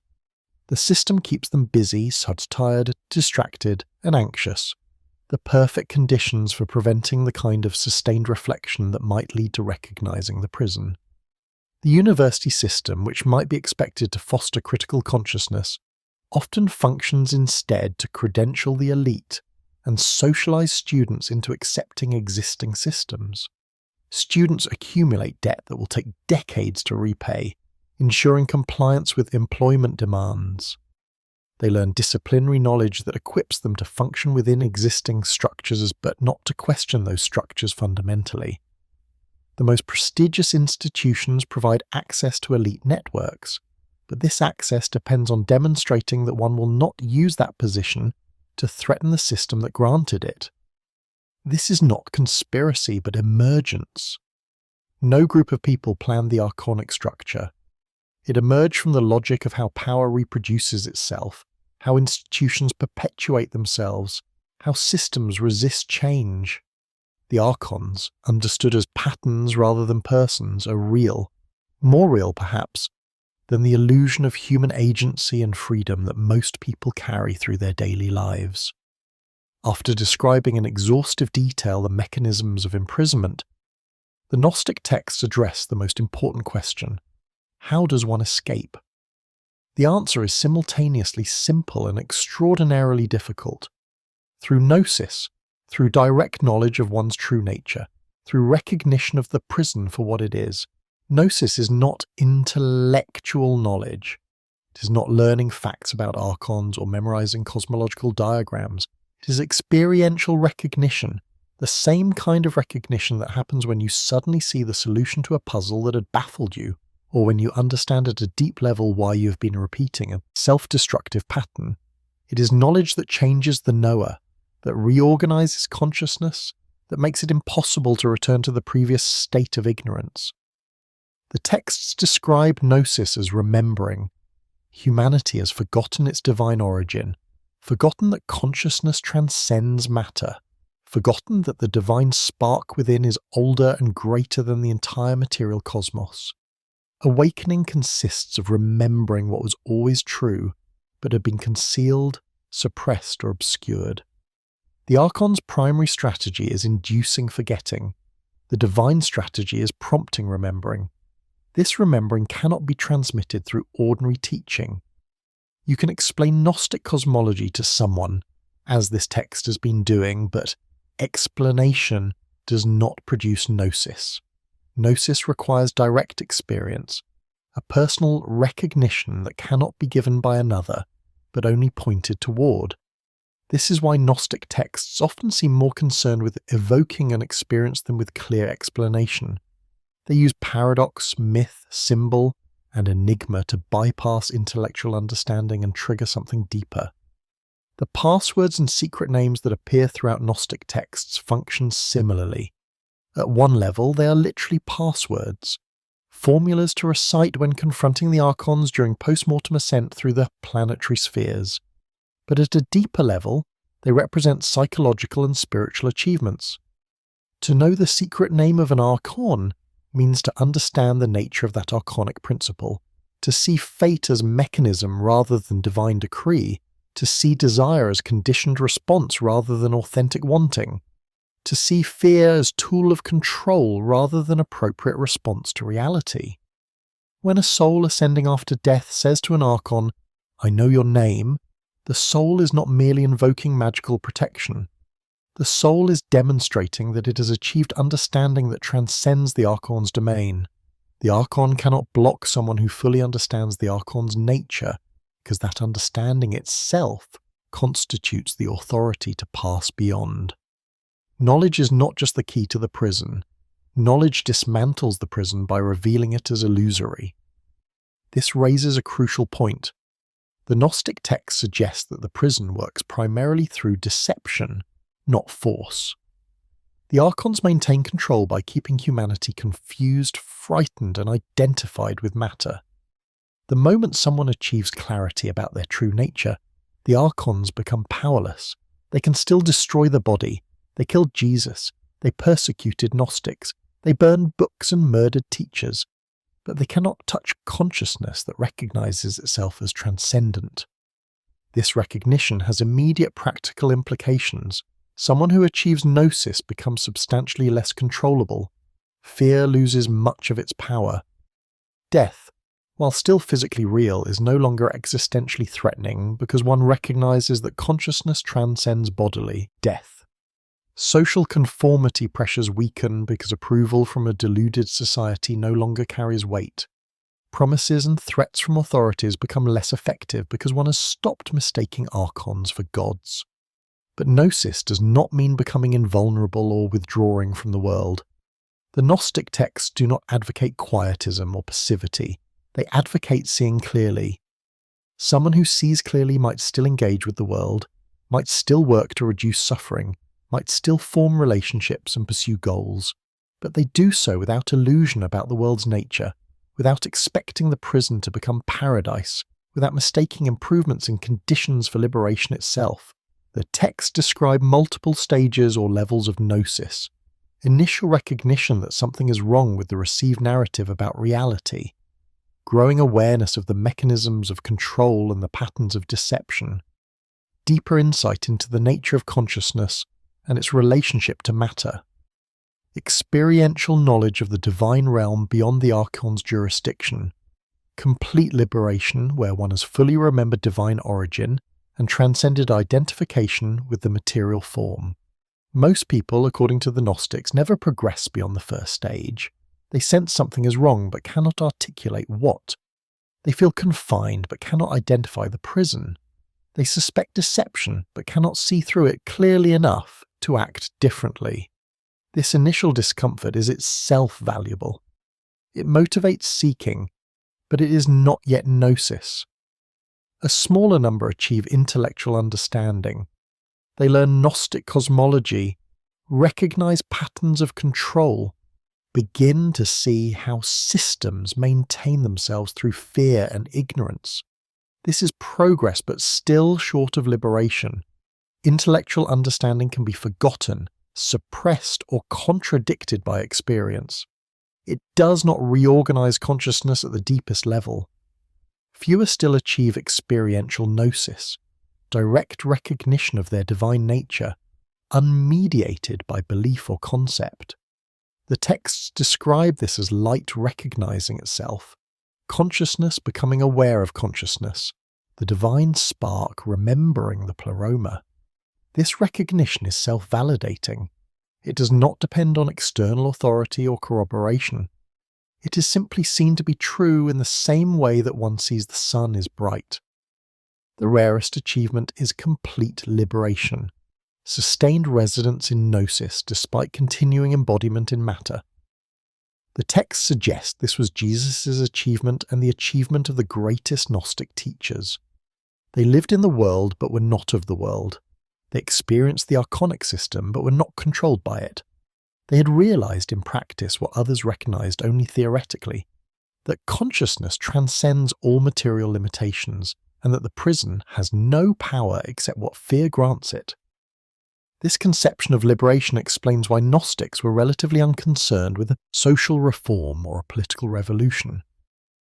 If the problem is the material realm itself, if the Archons are the fundamental structure of material existence, then rearranging material conditions cannot solve anything. You might make the prison more comfortable, but it remains a prison. The only meaningful response is escape, not physical escape, which is impossible while embodied, but consciousness escaping identification with matter and recognizing its transcendent nature. This does not mean quietism or indifference to suffering. The texts show Gnostic teachers actively working to liberate others through teaching, but their goal was not to reform the world, but to wake people up so they could escape it. Every person who achieved gnosis was one less prisoner feeding energy to the Archons, one less consciousness trapped in the cycle of birth and death. The revolution was not political but spiritual, changing consciousness rather than changing social structures. Modern readers might object that this represents a problematic form of escapism, a refusal to engage with the real problems of poverty, oppression, environmental destruction, and political injustice. But from the Gnostic perspective, these objections already accept the Archonic framework. They assume that the material world is real and valuable, that suffering can be eliminated through material means, that institutions can be reformed to serve justice rather than domination. The Gnostics would say these are precisely the illusions the Archons cultivate to keep consciousness trapped and energy flowing.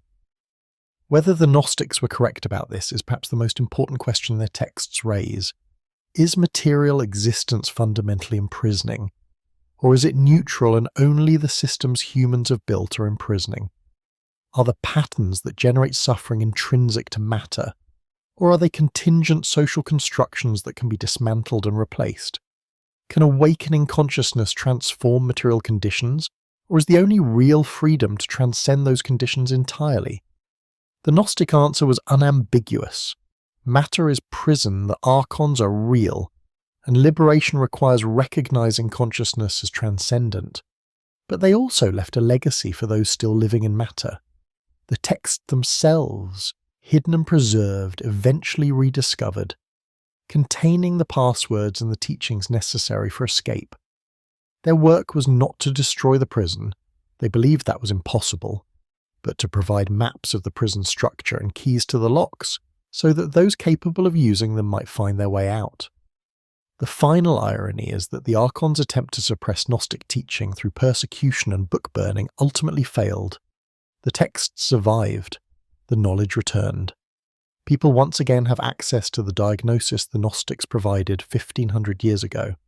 Whether that diagnosis is accurate, whether the prescribed treatment will work, whether gnosis is possible. In the contemporary world, these remain open questions, but the questions themselves represent a form of awakening. To ask whether one lives in a prison is already to have begun doubting the prison's claim to be reality.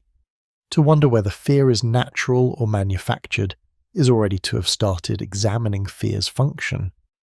To consider whether consciousness transcends matter is already to have loosened identification with the body. The questions are not separate from gnosis. They are its beginning. The Gnostic texts end not with triumphant certainty, but with invitation and challenge. They invite readers to test the diagnosis against their own experience. They challenge readers to examine whether the patterns they describe, control through fear, exploitation of ignorance, systems benefiting from suffering, actually operate in the world. They ask whether what most people call reality might be a carefully maintained illusion, and whether what seems like paranoid fantasy might be sober description.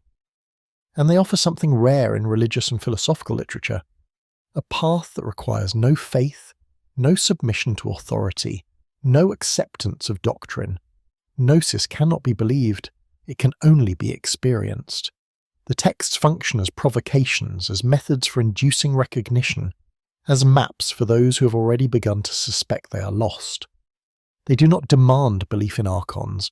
They demand looking at your own experience and determining whether the patterns they describe actually operate in your life. If the diagnosis is correct, if fear is currency, if systems benefit from confusion, if consciousness has been trapped in matter through mechanisms that make the trap invisible, then the Gnostic texts represent one of the most subversive and dangerous bodies of literature ever created. They provide an analysis of power that cannot be co-opted because it rejects the entire framework within which power operates. They offer a form of resistance that cannot be suppressed because it occurs in consciousness itself, beyond the reach of material force. If the diagnosis is incorrect, if the world is not fundamentally hostile, if suffering is accidental rather than engineered, if consciousness is merely an emergent property of matter rather than something transcendent, then the Gnostic texts represent an elaborate delusion, a paranoid fantasy that mistakes pattern recognition for cosmic truth. They offer false hope of escape from a prison that does not exist, distracting from the real work of improving material conditions for embodied beings. The Gnostics cannot prove which reading is correct. Gnosis, by its nature, cannot be demonstrated to another. Each person must examine their own experience, test the hypothesis against their own life, and determine whether the recognition the texts point toward is genuine insight or seductive delusion. In the decades since the Nag Hammadi texts were published, Gnostic ideas have permeated contemporary culture in ways both obvious and subtle. The notion that reality might be a simulation, explored in films like The Matrix, in philosophical thought experiments about brain in a vat scenarios, in serious scientific speculation about whether we might be living in a computer program, directly parallels the Gnostic claim that the material world is a false construction designed to trap consciousness. The concept of red pilling, drawn from The Matrix but now used widely to describe political and social awakening, replicates the Gnostic structure precisely.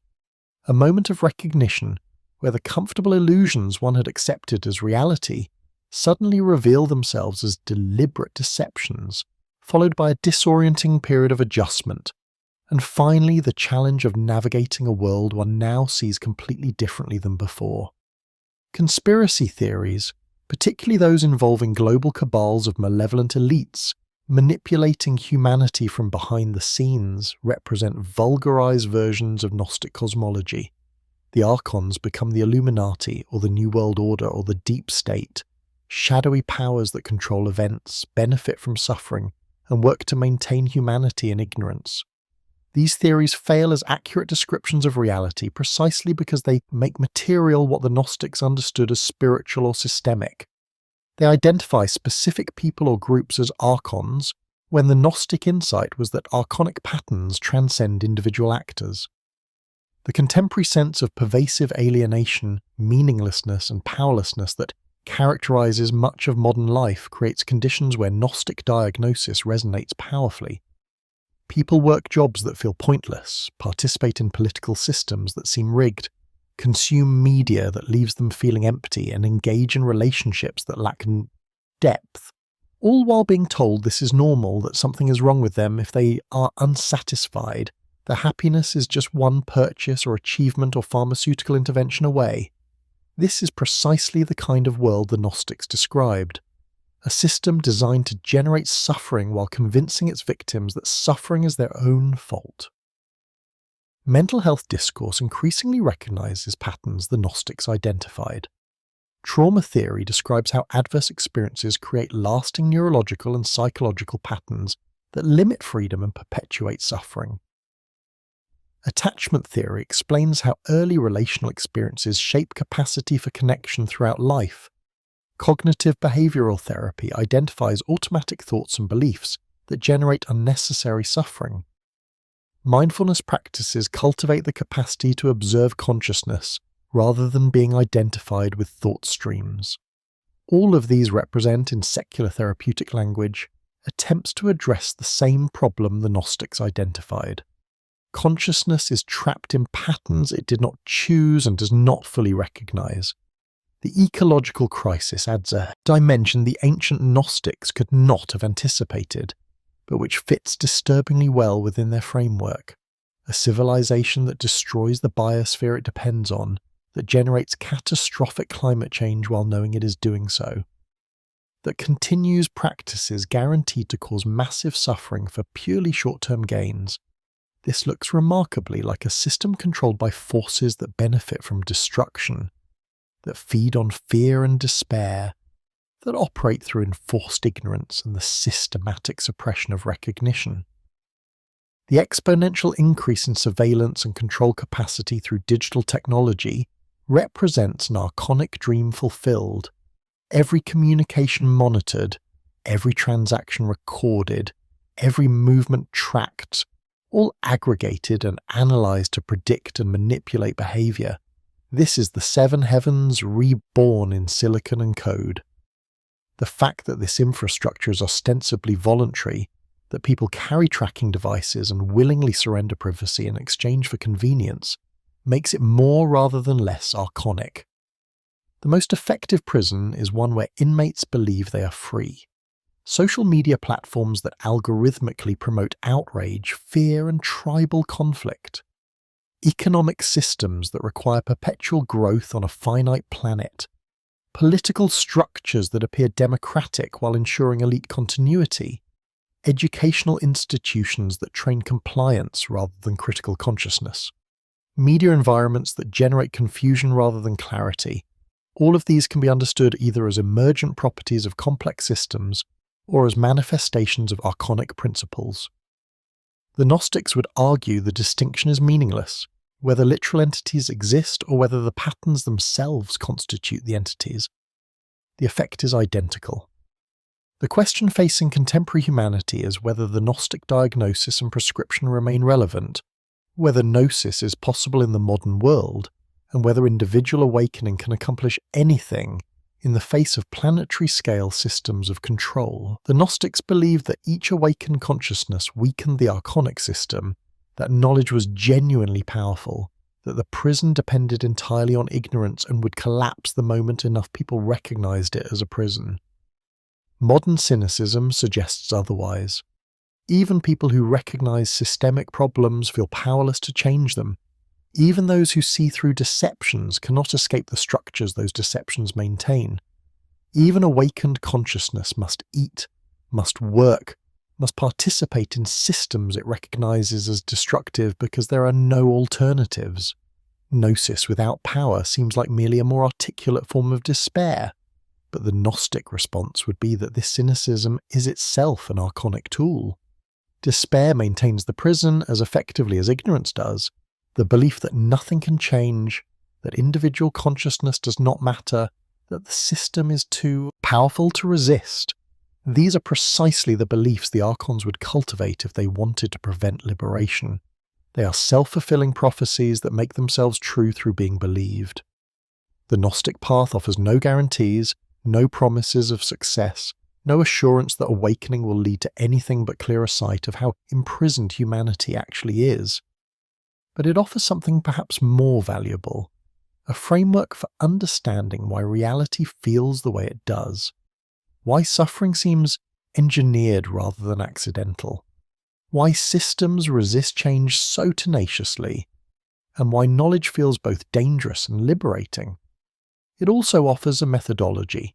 Examine your own experience, identify the mechanisms of control operating in your own consciousness, recognize the ways fear shapes your choices, notice the patterns that keep you distracted and confused, observe how identification with body and social role limits your freedom.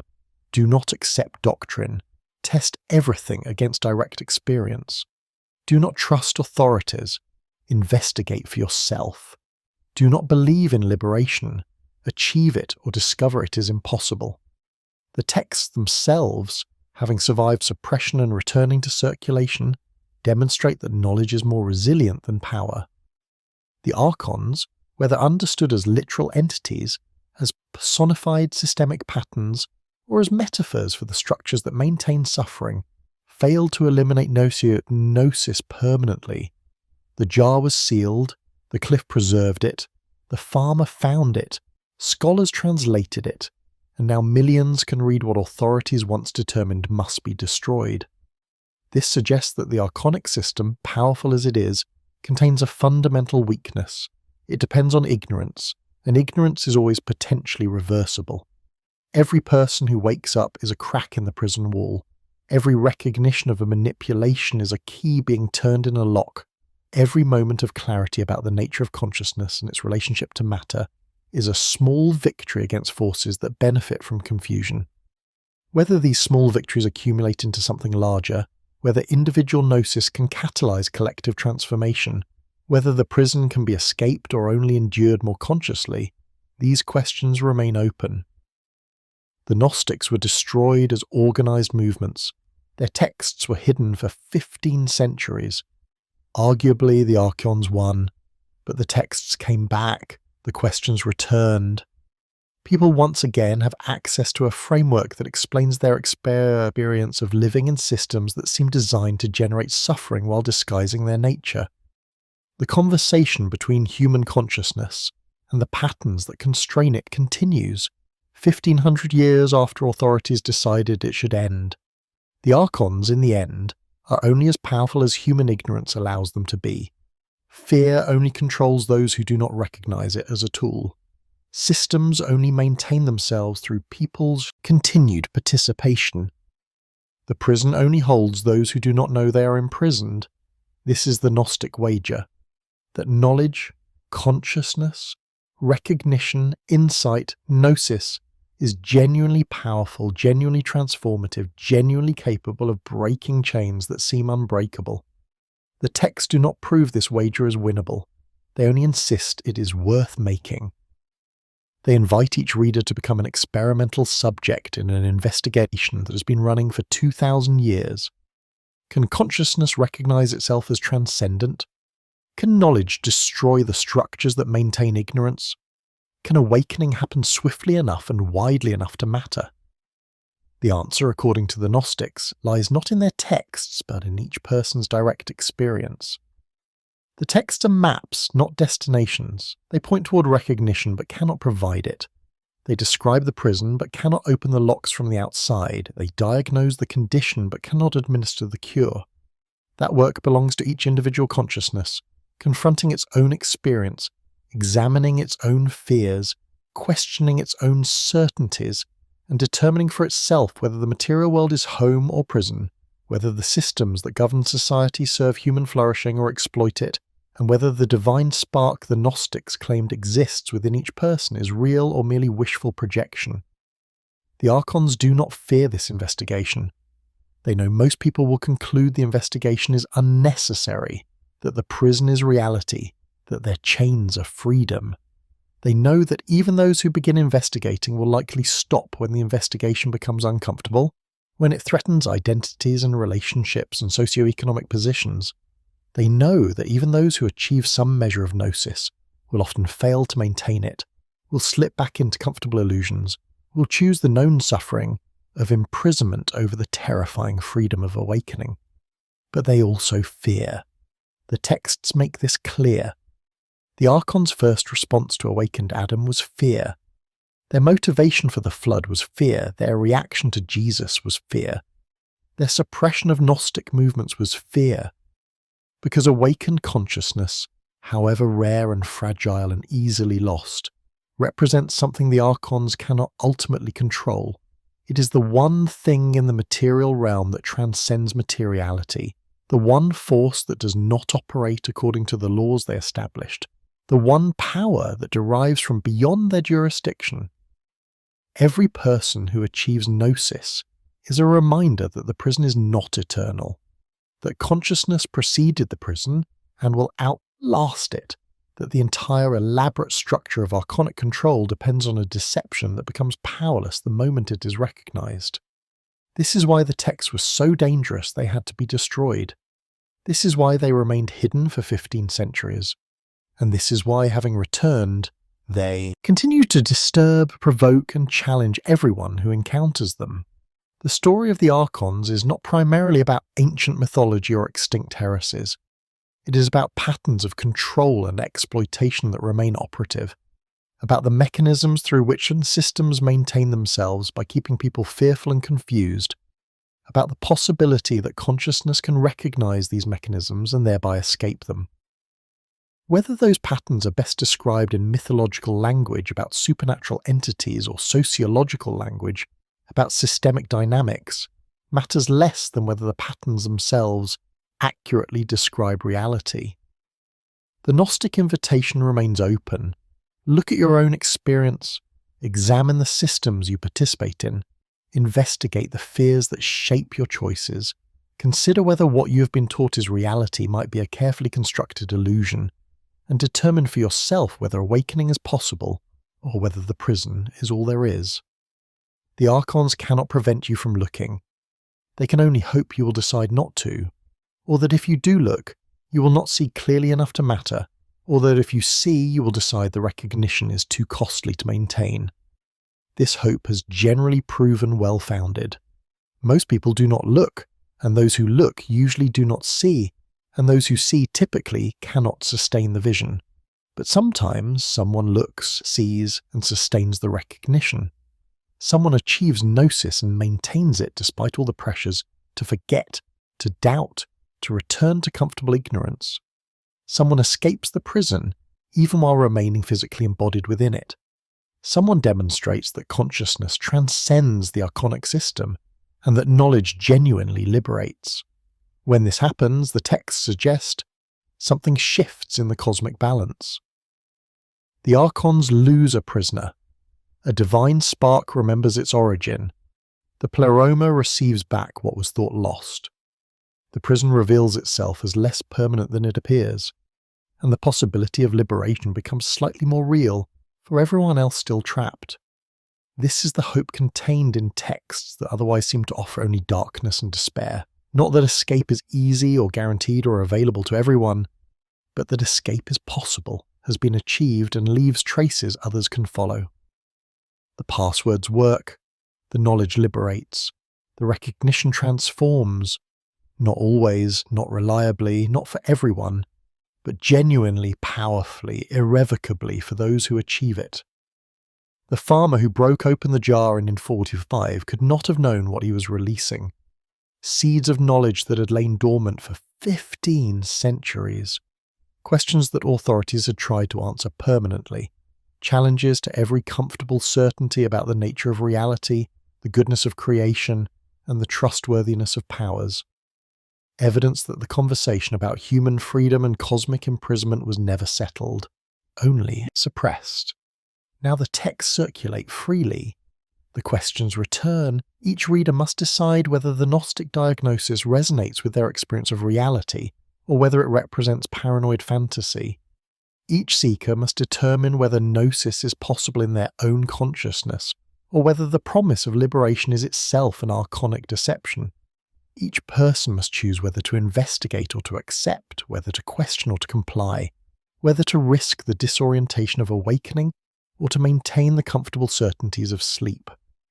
The Archons wait, confident that most will choose sleep, but they wait with the fear they cannot entirely suppress, that one day enough people might wake up that the prison loses integrity, that the deception becomes too obvious to maintain, that consciousness remembers itself en masse, and the entire structure of material control collapses like a dream at dawn. The Gnostics believed this awakening was not only possible but inevitable. They believed that the divine realm was patient, that consciousness was indestructible, that knowledge once seeded would eventually grow regardless of how thoroughly it was suppressed. They believed the Archons had already lost, that their apparent victory was temporary, that the prison had an expiration date they could not prevent. Whether this belief was justified remains to be seen. The prison persists. The Archons, by whatever name, continue their operations. Fear still functions as currency. Ignorance still protects power. The material world continues generating suffering with mechanical efficiency. The promised collapse has not occurred. But the text survived. The knowledge returned. The possibility of gnosis remains available to anyone willing to investigate their own consciousness with sufficient honesty and rigour. The Archons did not win permanently. The conversation continues, and in that continuation lies whatever hope the Gnostic tradition offers. Not that liberation is certain or easy or available to all, but that it is possible, that consciousness can recognise itself as transcendent, that knowledge can break chains forged before history began, and that the prison, powerful as it appears, depends entirely on a deception that collapses the moment someone truly sees through it.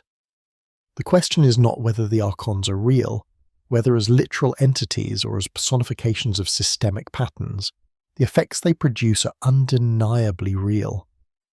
The question is whether gnosis is real, whether consciousness can achieve the recognition the texts promise, whether the divine spark exists and can remember its origin despite everything designed to make it forget. Each person must answer this question for themselves through their own investigation, based on their own experience. The texts cannot answer it for anyone else. They can only point toward the investigation and describe what others claim to have found. The jar is open, the texts have returned, the knowledge is available, the investigation continues. The Archons maintain their operations, and human consciousness, as it has for thousands of years, struggles to determine whether it is prisoner or free, whether reality is what it appears or something fundamentally different, and whether awakening is salvation or impossible dream. The Gnostics made their choice. They testified to gnosis achieved, to liberation experienced, to consciousness recognized as transcendent. They paid with their lives and with the destruction of their communities, but they left their testimony sealed in jars and hidden in cliffs, preserved against the day when someone would be ready to read it and test its claims. That day has come. The texts are read. The claims can be tested. The investigation is available to anyone willing to undertake it with sufficient seriousness and honesty. The Archons cannot prevent this, can only hope that distraction, fear, and confusion will be sufficient to keep most people from looking carefully enough to see. And perhaps they are right to hope. Perhaps most people will never achieve gnosis, will never recognize the prison, will never escape the patterns that constrain them. Perhaps the Gnostic path is available to only a few, requires capacities most do not possess, demands sacrifices most will not make. Or perhaps the Archons are wrong to hope. Perhaps gnosis is more accessible than they believe. Perhaps the prison is more fragile than it appears. Perhaps consciousness is closer to remembering than the Archons realize. Perhaps the next person who reads the texts carefully and investigates their own experience honestly will be the one who achieves the recognition that changes everything. There is no way to know except through the investigation itself. The Gnostic texts offer no shortcuts, no easy answers, no guarantees of success. They offer only a map of the terrain, a description of the obstacle, a testimony that others have made the journey, and an invitation to begin. The Archons wait to see who will accept the invitation. They wait with confidence born of long experience that most will decline. Most will start but not finish. Most will see but not understand. Most will understand but not maintain. But they wait also with the fear that never quite leaves them, that one day someone will not only accept the invitation but complete the journey, achieve the gnosis, sustain the recognition, and thereby demonstrate that the prison is not eternal, that consciousness transcends matter, that knowledge liberates, and that the entire archonic system depends on a lie that becomes powerless when fully recognized. That someone could be anyone. It could be the scholar studying ancient texts, the mystic pursuing direct experience, the activist resisting systems of control, or the ordinary person simply paying close attention to their own consciousness and questioning what they have been taught to accept. The Gnostics left their testimony not knowing who would read it or when, not knowing whether anyone would recognize its truth or whether it would seem like ancient fantasy. They left it because consciousness that has achieved gnosis cannot remain silent, cannot let the knowledge die, cannot abandon those still trapped without at least pointing toward the exit they themselves found. The texts have reached us. The message has been delivered across 15 centuries of suppression. The question has been posed, the investigation has been described, the possibility has been revealed. What happens next depends entirely on whether anyone, reading these words, examining their own experience, questioning their own reality, decides the investigation is worth pursuing, the question worth answering, the possibility worth testing. The Archons cannot prevent this decision. They can only make it more difficult, more costly, more uncomfortable. But the decision itself belongs to consciousness alone, to each individual awareness confronting the fundamental question the Gnostics raised.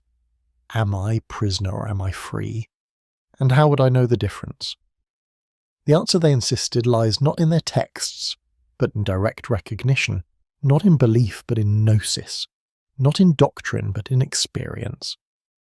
The texts point toward that recognition, describe it, explain its significance, and testify that it is achievable.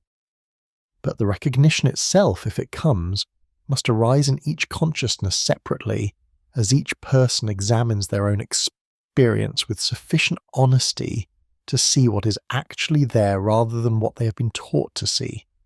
This is the final legacy of the Gnostics. Not a new religion, not a set of beliefs to accept, not a doctrine to defend, but an invitation to investigate consciousness itself and determine whether the archonic diagnosis accurately describes reality, or whether it represents paranoid fantasy that mistakes metaphor for mechanism.